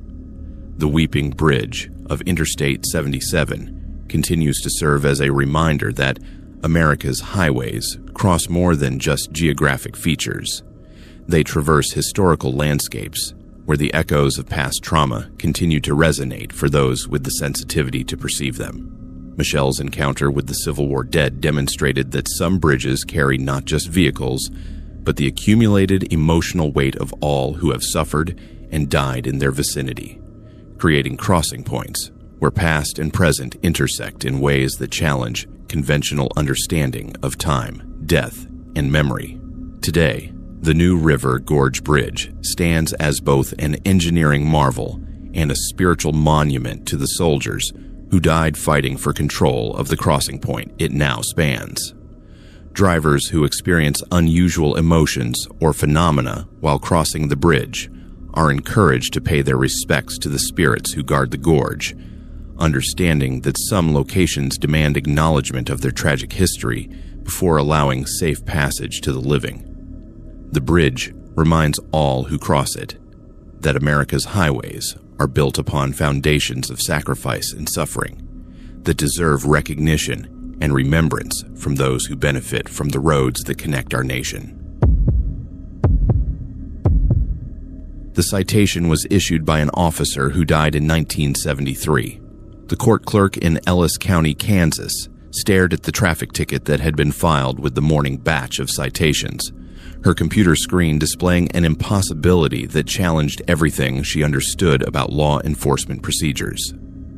According to the citation database, Officer Raymond Ray Kowalski had issued a speeding ticket to Robert Kim, a veteran truck driver from Colorado, at 2:47 a.m. on U.S. Highway 83 near Hays, Kansas. The citation appeared legitimate in every detail except one. Officer Raymond Kowalski had been killed in the line of duty 47 years earlier during a routine traffic stop that had gone tragically wrong. Robert Kim was not a man who received traffic tickets. At 51 years old, he had maintained a perfect driving record across 23 years of professional trucking, with not a single moving violation marking his commercial driver's license. His colleagues joked that Robert drove like his grandmother was in the passenger seat, always maintaining speeds well below posted limits and treating every traffic law as sacred scripture. His meticulous approach to driving had earned him premium insurance rates and contracts with companies that demanded the highest safety standards from their drivers. The run from Denver to Kansas City was Robert's primary freight corridor, a route he had traveled over 400 times during his career without incident. U.S. Highway 83 through western Kansas was familiar territory, a straight shot through wheat country that connected the Colorado border to the interstate highway system that would carry him east toward Missouri. The highway was known for light traffic and minimal law enforcement presence, making it ideal for drivers who preferred the solitude of rural roads to the congestion of major interstates. That September night had been unremarkable in every way that mattered to a professional truck driver. Robert had departed Denver at 9:15 p.m., with his trailer loaded with electronics bound for distribution centers in Kansas City. Weather conditions were ideal, with clear skies and temperatures in the comfortable range that made for pleasant overnight driving. His 2018 Kenworth T680 was running perfectly, all systems functioning within normal parameters, and his electronic logging device showed him well within hours of service regulations. Robert's first indication that something unusual was happening came at 2:43 a.m. as he approached the small town of Hays, Kansas, on U.S. Highway 83.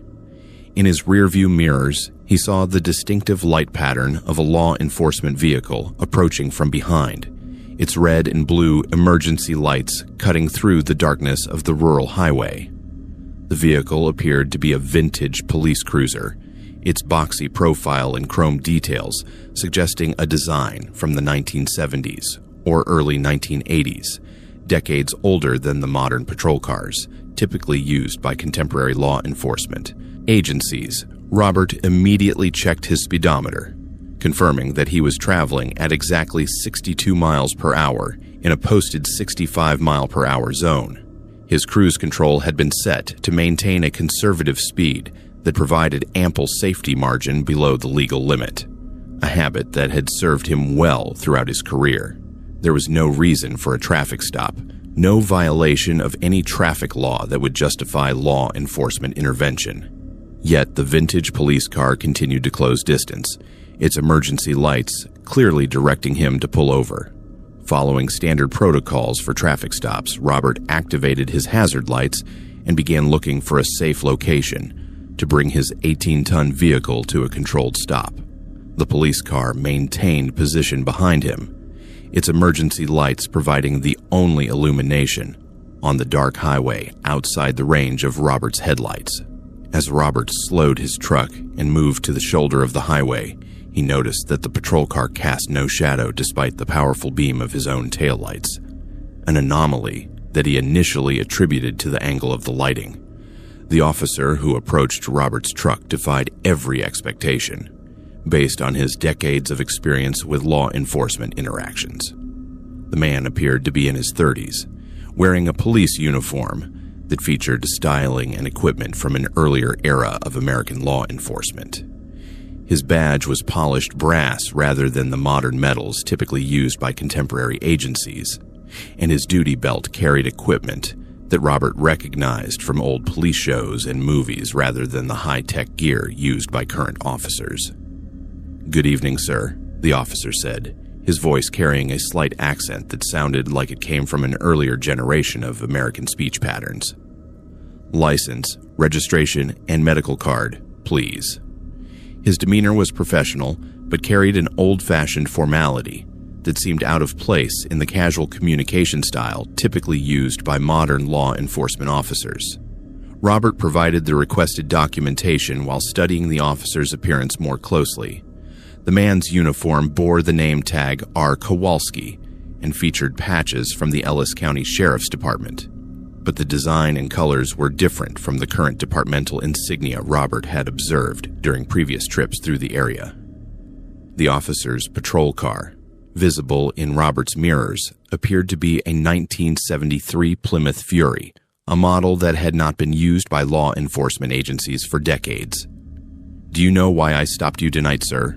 Officer Kowalski asked, examining Robert's commercial driver's license with unusual interest.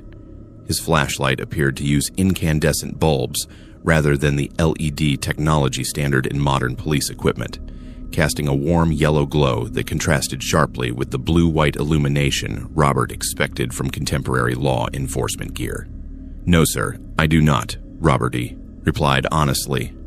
"My cruise control is set to 62 miles per hour, well below the posted speed limit. My equipment is functioning normally, and I have committed no traffic violations." Robert's confusion was genuine.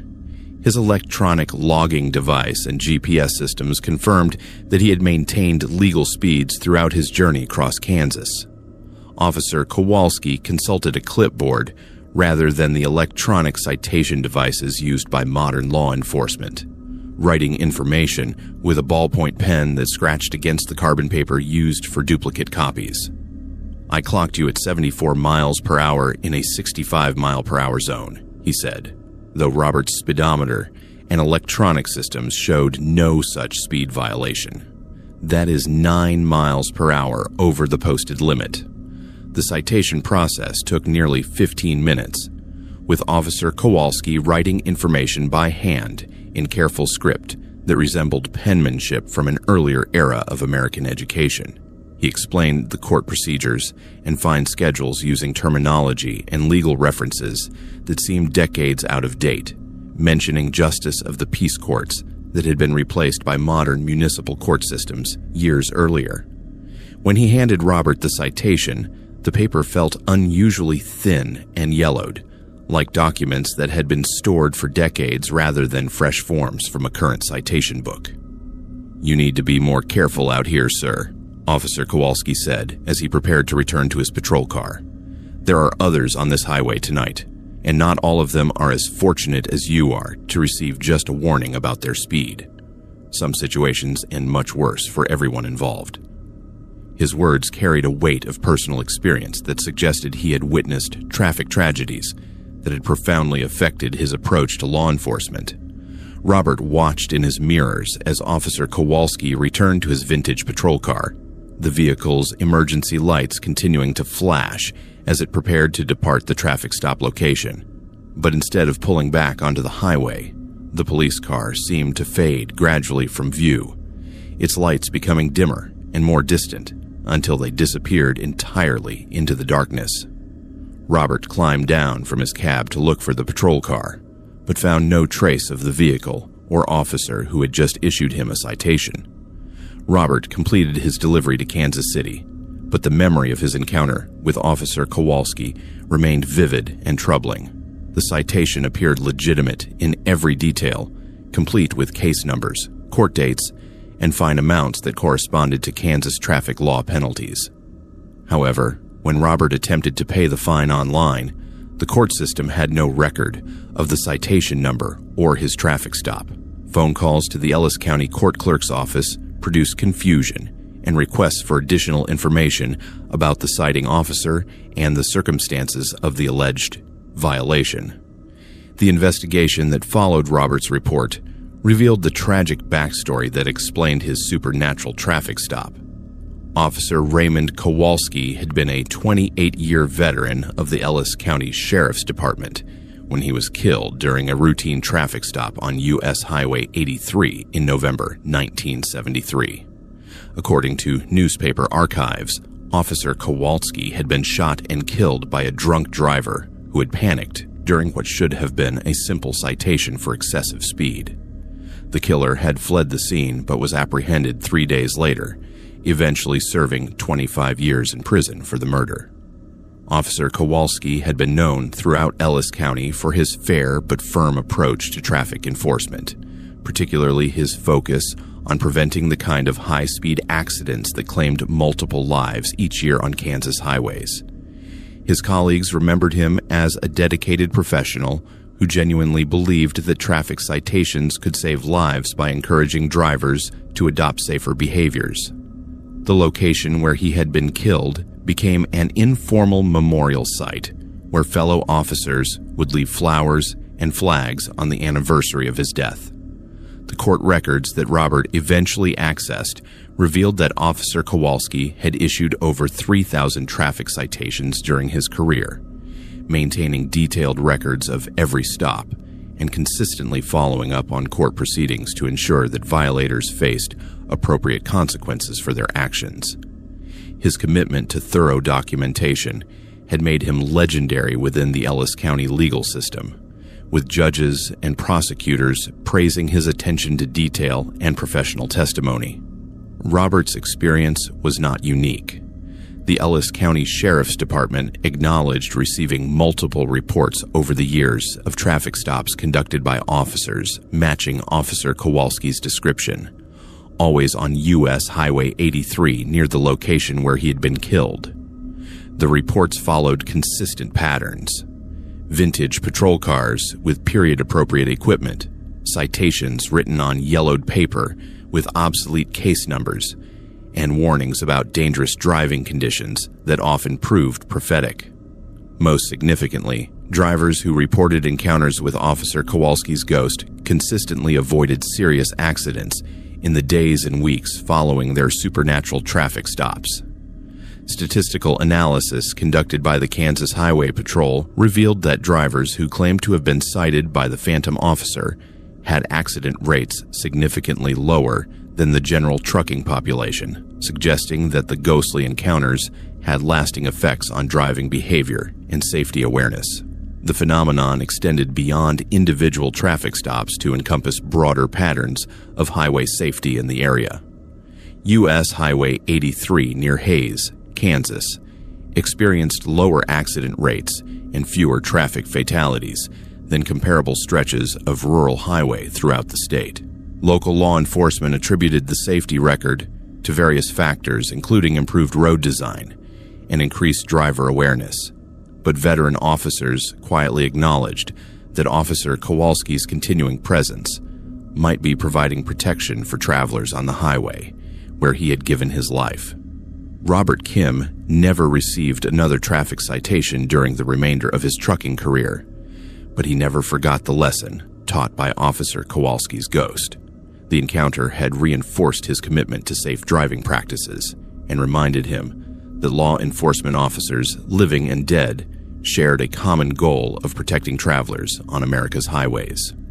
Robert began carrying information about Officer Kowalski's sacrifice, sharing the story with other drivers as a reminder that traffic safety was a responsibility that transcended individual convenience or schedule pressures. The vintage citation that Officer Kowalski had issued remained in Robert's truck as a talisman and reminder, its yellowed paper and faded ink serving as physical evidence of his encounter with a law enforcement officer who had never stopped patrolling his assigned beat. The document became a conversation starter at truck stops and driver meetings, where Robert would share the story of his ghostly traffic stop and the importance of respecting both the living and the dead who work to keep America's highways safe. Other drivers began reporting similar encounters with phantom law enforcement officers throughout the Great Plains states, creating an informal network of supernatural traffic stops that seemed designed to prevent accidents and save lives rather than generate revenue for local jurisdictions. The ghost cops appeared most frequently to drivers who were experiencing fatigue, distraction, or other conditions that increased their risk of causing accidents, providing warnings and citations that served as wake-up calls rather than punitive measures. The Ellis County Sheriff's Department eventually established a memorial fund in Officer Kowalski's honor, using donations from drivers who claimed to have been helped by his ghostly interventions. The fund supported traffic safety education programs and provided scholarships for local students pursuing careers in law enforcement, ensuring that Officer Kowalski's commitment to public safety would continue to benefit future generations of highway travelers and peace officers. Today, veteran truckers traveling U.S. Highway 83 through Kansas keep their eyes open for vintage patrol cars and officers in period uniforms, understanding that an encounter with Officer Kowalski's ghost represents not a threat, but a blessing. They know that some law enforcement officers never truly retire from their duty to serve and protect, continuing their patrols on highways where they had worked and died in service to their communities. The Phantom speed trap serves as a reminder that the thin blue line extends beyond life and death, with dedicated officers like Raymond Kowalski maintaining their watch over travelers long after their earthly service has ended. The legend of Officer Kowalski has become part of trucking folklore throughout the central United States, a story that drivers share to honor the memory of law enforcement officers who have made the ultimate sacrifice while keeping America's highways safe. His ghostly patrol car continues to appear to drivers who need guidance, warnings, or simply the reassurance that someone is watching over them during the lonely hours when they navigate the dark highways that connect our nation's communities.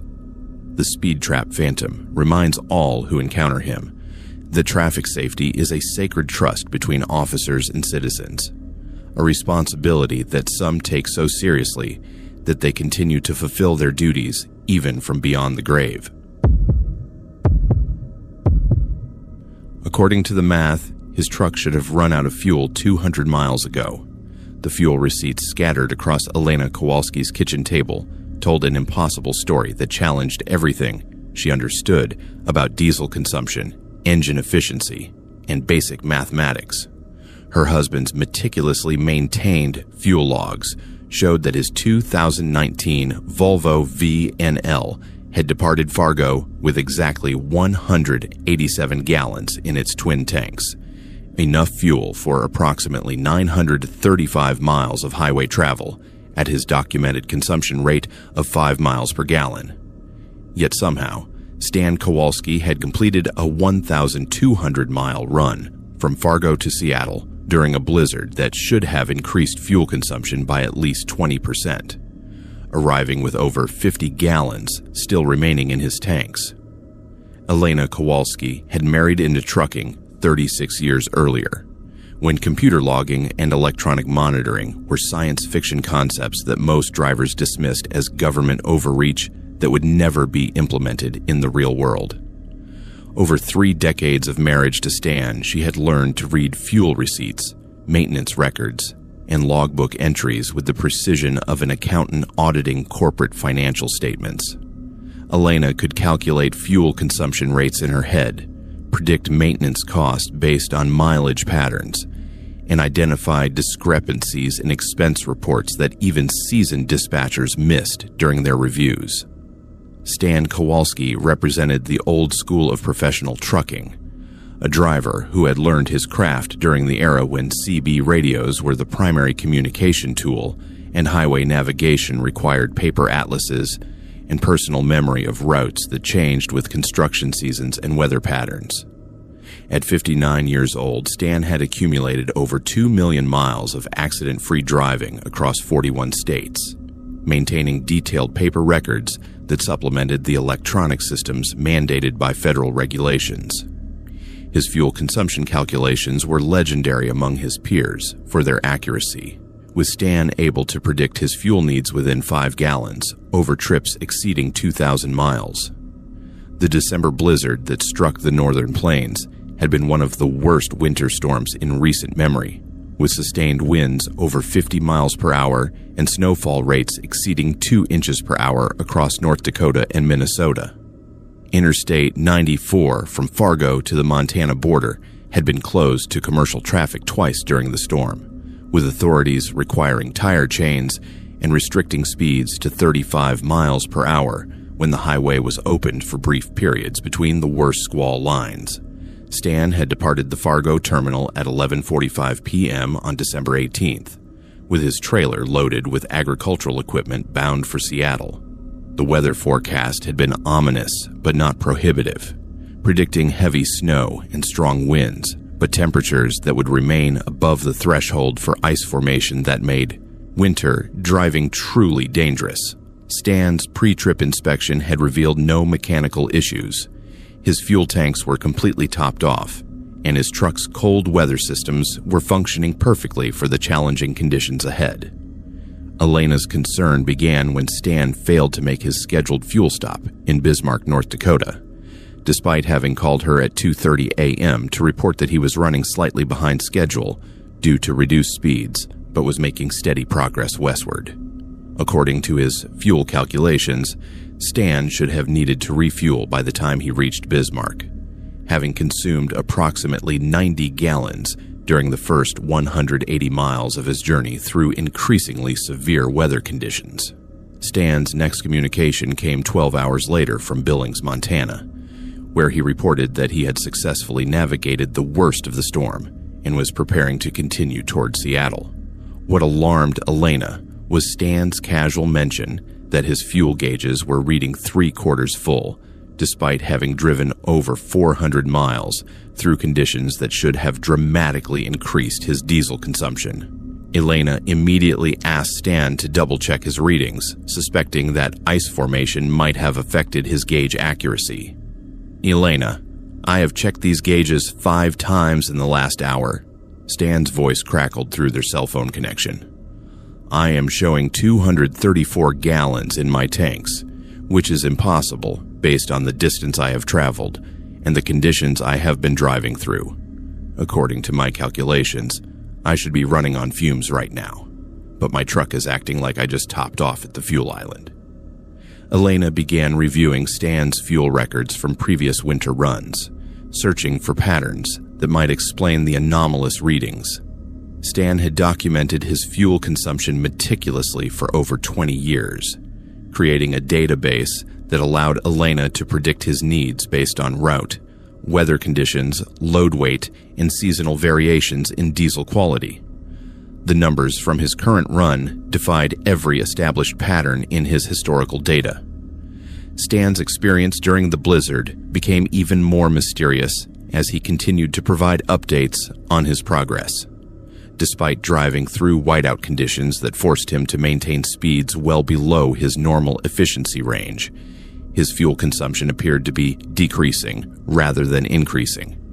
By the time he reached Glendive, Montana, his fuel gauges were reading fuller than when he had departed Fargo, suggesting that his truck was somehow generating fuel rather than consuming it. "Elena, this is going to sound crazy, but I think someone or something is adding fuel to my tanks," Stan reported during his evening check-in call. "I have been driving for 18 hours through the worst conditions I have experienced in 40 years of trucking, and my fuel level keeps going up instead of down. I have stopped twice to check for leaks or gauge malfunctions, and everything appears normal except for the impossible readings." Elena began researching similar phenomena reported by other truckers, using online forums and CB radio networks to gather information about unusual fuel consumption patterns during severe weather events.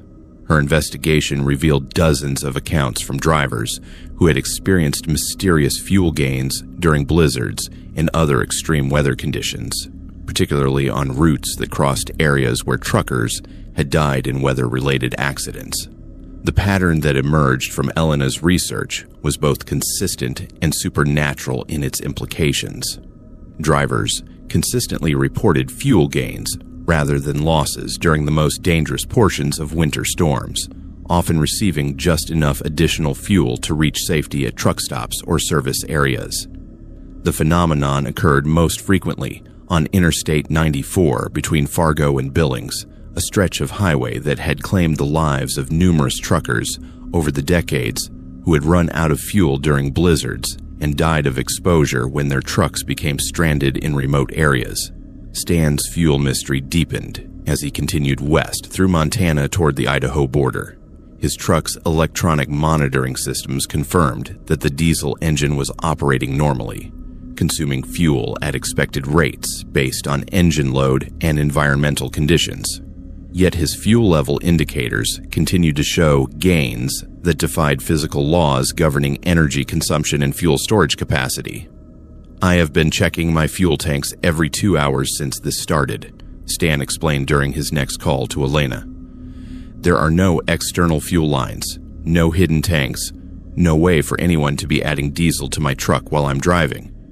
Yet somehow, I am ending this run with more fuel than I started with, despite driving over 1,000 miles through the worst weather conditions imaginable." Elena's investigation led her to contact other drivers' families, seeking similar accounts that might provide explanations for Stan's experience. She discovered that the fuel phantom phenomenon had been reported regularly for over 30 years, always during severe weather events and always on routes where truckers had previously died due to fuel-related emergencies. The reports shared consistent details: fuel gauges that read higher after storm passages, mysterious fuel gains that appeared just when drivers were approaching critical shortage levels, and electronic systems that function normally despite displaying impossible readings.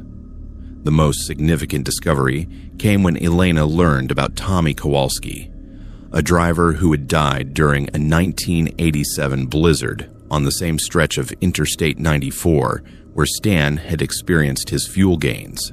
Tommy Kowalski, despite sharing Stan's surname, was not a known relative, but the coincidence of names attracted Elena's attention as she researched the historical accidents that had occurred during similar weather events. Tommy Kowalski had been a veteran driver with 23 years of experience when he became stranded during a December blizzard that closed Interstate 94 for over 48 hours. His truck had run out of fuel approximately 15 miles east of Glendive, Montana, the same area where Stan had first noticed his impossible fuel gains. Tommy had died of carbon monoxide poisoning while trying to stay warm in his cab, his death serving as a catalyst for improved winter weather protocols and emergency procedures throughout the trucking industry. According to accident reports, Tommy Kowalski had been carrying extra fuel in auxiliary tanks to help other drivers who might become stranded during the storm. His truck had been found with fuel pumping equipment that he had used to assist 3 other drivers before his own tanks ran dry, suggesting that his final act had been helping fellow truckers reach safety at the cost of his own survival. Elena shared this information with Stan during their evening conversation, proposing that Tommy Kowalski's spirit might be continuing his mission of helping stranded drivers by mysteriously replenishing their fuel supplies during dangerous weather events. Stan, despite his lifelong skepticism about supernatural phenomena, found Elena's theory more plausible than any mechanical explanation for his impossible fuel readings. Stan completed his delivery to Seattle with over 70 gallons of fuel remaining in his tanks, an outcome that violated every principle of diesel engine operation and fuel consumption mathematics. His electronic logging devices confirmed that he had traveled 1,247 miles through severe weather conditions, consuming fuel at rates that should have emptied his tanks twice over during the journey. The fuel receipts from Stan's return trip to Fargo provided additional evidence of the supernatural assistance he had received. Despite not purchasing fuel until he reached Minneapolis, Stan's consumption rates returned to normal patterns once he departed the Pacific Northwest, suggesting that the phantom fuel gains had been localized to the specific weather event and geographic area where Tommy Kowalski had died helping other drivers. Elena's documentation of Stan's experience became part of a growing database of supernatural assistance reports that drivers shared through informal networks and online forums. The The fuel phantom phenomenon represented one category of highway supernatural encounters that seemed designed to protect drivers rather than frighten them, offering practical help during life-threatening situations rather than creating additional dangers. Stan Kowalski continued his trucking career for 3 more years after his encounter with the fuel phantom, but he never again experienced mysterious fuel gains during severe weather events. He began carrying extra emergency fuel supplies and winter survival equipment, understanding that he could not count on supernatural assistance during future storms. Stan also started monitoring CB radio channels for distress calls from other drivers, feeling obligated to help stranded truckers in honor of Tommy Kowalski's spirit that had saved his life during the December blizzard. The fuel phantom of Interstate 94 became legendary among drivers who regularly traveled the northern plains during winter months, with many truckers reporting similar experiences of mysterious fuel gains during severe weather events. The phenomenon served as a reminder that some highway spirits continued to serve their fellow drivers long after their earthly careers had ended, providing assistance that could mean the difference between life and death during the most dangerous winter storms. Elena Kowalski established an informal memorial fund for Tommy Kowalski, using donations from drivers who believed they had been helped by his spirit to purchase emergency fuel supplies and winter survival equipment for distribution to truckers who could not afford proper safety gear. The fund operated through truck stops and driver organizations along Interstate 94, ensuring that Tommy's legacy of helping fellow drivers continued through both supernatural and practical means. Today, veteran truckers traveling Interstate 94 through North Dakota and Montana during winter storms watch their fuel gauges carefully, not out of concern for running out of diesel, but in hope of witnessing the fuel phantom's continuing mission of mercy. They understand that some drivers never truly retire from their commitment to helping others reach home safely, maintaining their watch over the most dangerous highways long after their own journeys have ended. The fuel phantom serves as a reminder that the trucking community extends beyond the living, with guardian spirits like Tommy Kowalski ensuring that no driver faces the winter storms alone. James Wright died exactly as the phantom trucker warned he would. The obituary in the Portland Oregonian on November 23, 2023, described a fatal single-vehicle accident on Interstate 5 near Myrtle Creek that had occurred at 3:47 a.m. during clear weather conditions. According to the Oregon State Police investigation, James had apparently fallen asleep at the wheel, allowing his 2020 Mack Anthem to drift across the center line before overcorrecting and rolling down an embankment. What the official report did not mention was the CB radio transmission that had been recorded by 3 other drivers in the area, a message from an unidentified trucker who had predicted James's death with supernatural precision exactly 47 minutes before the accident occurred. At 44 years old, James Wright embodied the rational, no-nonsense approach that characterized successful owner-operators in the modern trucking industry. His mechanical engineering background from Oregon State University had served him well during his 8-year transition from corporate consulting to long-haul freight, allowing him to optimize his routes, maintain his equipment, and maximize his earning potential through data-driven decision-making. James approached trucking as a science rather than an art, dismissing the folklore and superstitions that had defined earlier generations of drivers as outdated relics from a less sophisticated era.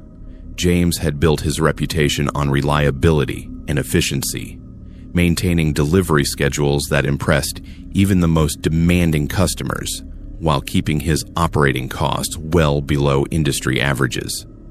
His 2020 Mack Anthem represented the pinnacle of contemporary trucking technology, equipped with collision avoidance systems, electronic logging devices, and satellite communication equipment that provided real-time monitoring of every aspect of his operation.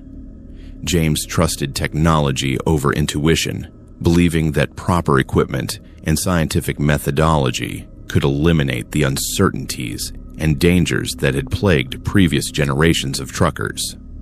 The Portland to Los Angeles run was James's primary freight corridor, a route he had completed over 150 times without incident during his 4 years as an owner-operator.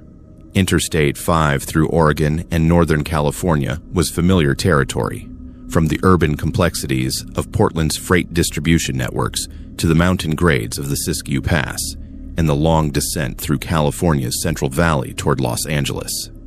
James had documented every mile of the route, creating detailed performance profiles that allowed him to predict fuel consumption, travel times, and maintenance needs with remarkable accuracy. That November night had started with James's standard pre-trip inspection and route planning protocols, systematic procedures that had never failed to identify potential problems before they became roadside emergencies. His trailer contained high-value electronics bound for distribution centers in Los Angeles, cargo that required climate control and careful handling throughout the 963-mile journey. Weather forecasts showed clear conditions along his entire route, with temperatures well above freezing and no precipitation expected until after his scheduled arrival in Southern California. James departed the Portland terminal at 10:30 p.m., his electronic logging device showing him well within hours of service regulations and his fuel tanks topped off for the journey ahead. His truck's diagnostic systems reported all parameters within normal ranges, and his GPS showed the standard route south on Interstate 5 with no construction delays or traffic incidents that might affect his schedule. Everything about the run suggested routine freight work that would conclude with an on-time delivery and another successful completion of his primary corridor. The first supernatural warning came at 1:15 a.m. as James passed through the small town of Cottage Grove, Oregon.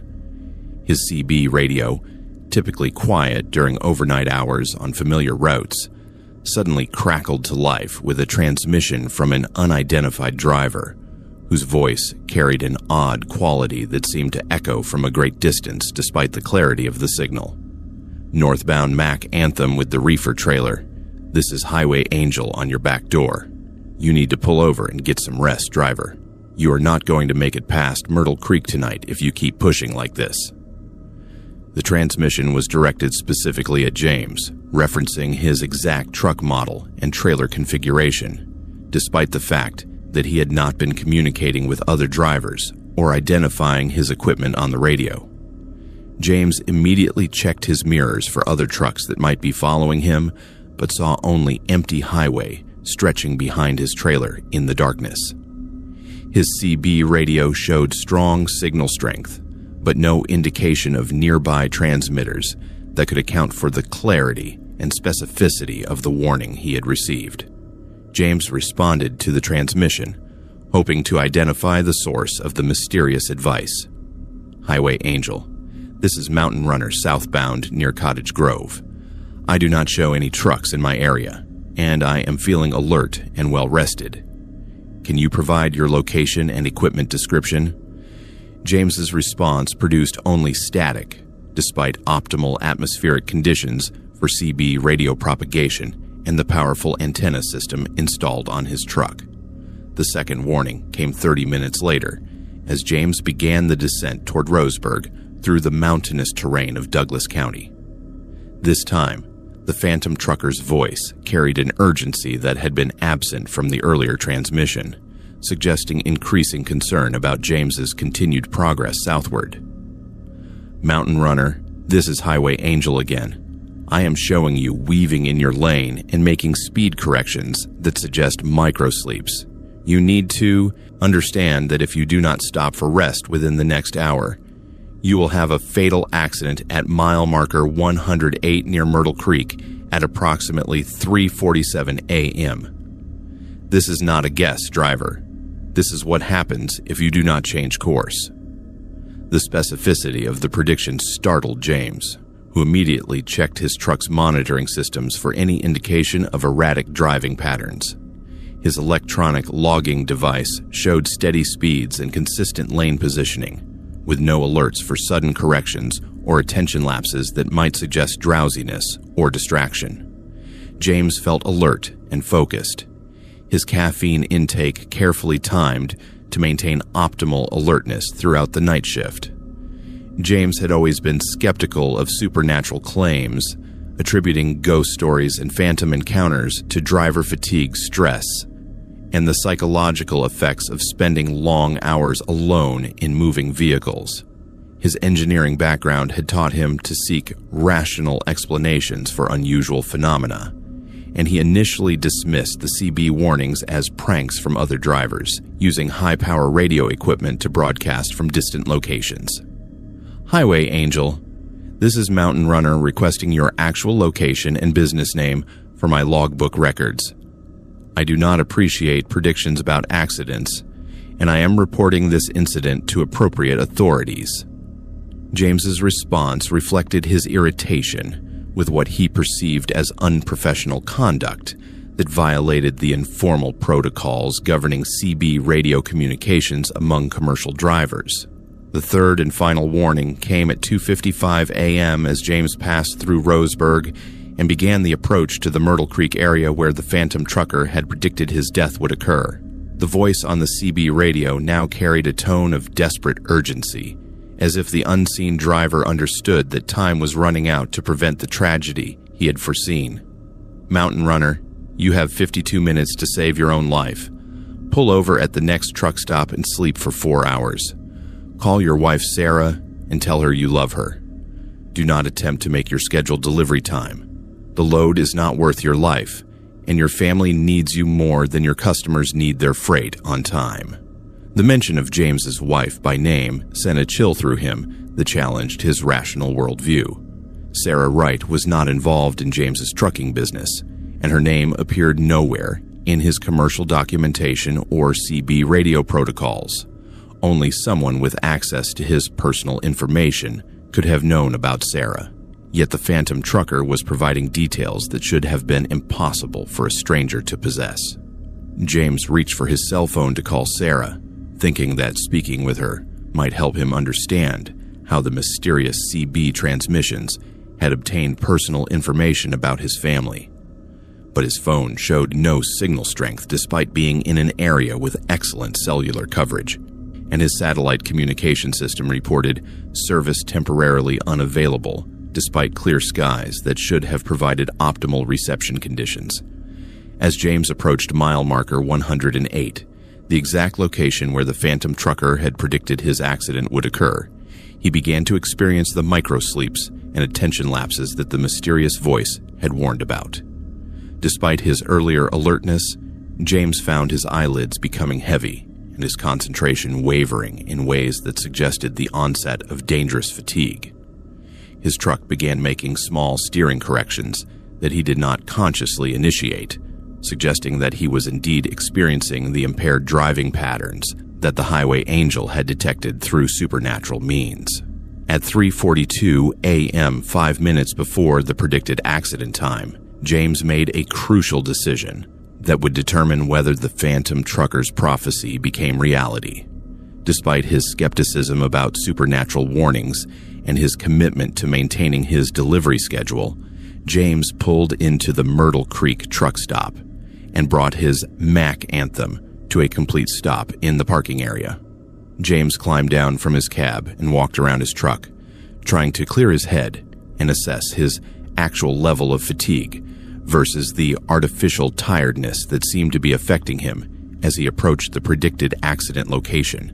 The cool Oregon air and physical movement helped him realize that he was indeed more tired than he had acknowledged, and that continuing to drive without rest would have put him at genuine risk for the kind of micro-sleep accident that the phantom trucker had described. His CB radio crackled one final time as he prepared to secure his truck and rest for several hours before continuing his journey. Mountain Runner, this is Highway Angel. You made the right choice, driver. Your family will see you again because you chose to listen. Some warnings come from places you cannot understand, but that does not make them less important. drive safe, and remember that the highway watches over its own. James attempted to respond to the final transmission, hoping to learn more about the identity of the mysterious highway angel who had potentially saved his life. But his CB radio produced only static, and no amount of channel scanning could locate the phantom trucker who had provided such specific and accurate warnings about the dangers ahead. James slept for 6 hours at the Myrtle Creek truck stop, awakening refreshed and alert for the remainder of his journey to Los Angeles. His delivery arrived 8 hours later than originally scheduled, but his customers accepted the delay without penalty when James explained that he had stopped for mandatory rest to ensure safety. The delay cost James several $100s in performance bonuses, but he understood that the financial loss was insignificant compared to the life that had been saved through supernatural intervention. James's investigation into the identity of the highway angel led him to discover the tragic story of Marcus Thompson, a veteran driver who had died in a fatigue-related accident at mile marker 108 near Myrtle Creek in 1996. Marcus had been driving for over 30 years when he fell asleep at the wheel during a routine run from Portland to Los Angeles, his truck rolling down the same embankment where James would have died if he had ignored the phantom trucker's warnings. According to accident reports, Marcus Thompson had been known throughout the trucking community for his willingness to help other drivers, particularly those who were struggling with the physical and psychological demands of long-haul freight. His CB handle had been Highway Angel, and he had made it his personal mission to monitor radio channels for drivers in distress, offering advice, assistance, and encouragement to truckers who were facing dangerous situations. Marcus's death had been particularly tragic because he had been trying to complete a delivery to support his daughter's college tuition, pushing himself beyond safe limits in order to maintain the income that his family needed for educational expenses. His sacrifice had served as a cautionary tale about the dangers of prioritizing financial pressures over safety requirements, leading to industry-wide discussions about schedules, compensation, and driver welfare. James Wright's encounter with Marcus Thompson's spirit transformed his understanding of trucking from a purely technological profession into something that encompassed human connections that transcended life and death.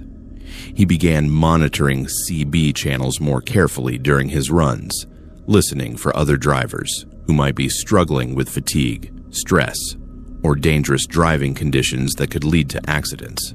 The experience also changed James's approach to supernatural encounters reported by other truckers, leading him to document and investigate similar stories of phantom warnings, ghostly assistance, and prophetic dreams that had helped drivers avoid accidents. His engineering background allowed him to approach these phenomena with scientific methodology, while remaining open to explanations that extended beyond conventional understanding of cause and effect. James established a memorial fund in Marcus Thompson's honor, using donations from drivers who believed they had been helped by the Highway Angel's continuing presence to support driver fatigue, awareness programs, and family assistance funds for truckers who died in preventable accidents. The fund operated through truck stops and driver organizations along Interstate 5, ensuring that Marcus's legacy of helping fellow drivers continued through both supernatural and practical means. Other drivers began reporting encounters with the Highway Angel throughout the Pacific Northwest, creating an informal network of supernatural assistance that seemed designed to prevent fatigue-related accidents on dangerous stretches of highway. The reports followed consistent patterns: CB radio warnings about specific hazards, accurate predictions of accident locations and times, and mysterious knowledge of personal details that should have been impossible for strangers to possess. James Wright continued his trucking career for 7 more years after his encounter with the Highway Angel, but he never again dismissed supernatural warnings or ghost stories shared by other drivers. He understood that some truckers never truly retired from their mission of helping fellow drivers reach home safely, maintaining their watch over America's most dangerous highways long after their own journeys had ended. The highway angel of Interstate 5 became a protective presence that drivers throughout the Pacific Northwest learned to respect and appreciate. Understanding that Marcus Thompson's spirit continued to monitor CB channels for truckers in distress decades after his own death. His phantom warnings served as reminders that the trucking community extended beyond the living, with guardian angels like Marcus ensuring that drivers who listened to supernatural guidance could avoid the tragic fate that had claimed his own life. Today, experienced truckers traveling Interstate 5 through Oregon keep their CB radios tuned to Channel 19, listening carefully for warnings from the highway angel, who continues to protect drivers from the fatigue-related accidents that remain one of the industry's most persistent dangers. They understand that some voices on the radio carry wisdom from beyond the grave, offering guidance that can mean the difference between life and death for drivers who are willing to listen to warnings that come from places they cannot fully understand. The final exit that James Wright avoided serves as a reminder that death omens and prophetic warnings should be taken seriously by drivers who encounter supernatural phenomena on America's highways. The highway angel's continuing presence demonstrates that some truckers take their responsibility for fellow drivers so seriously that they maintain their protective watch long after their earthly careers have ended, ensuring that the highways they once traveled remain safer for all who follow in their tire tracks.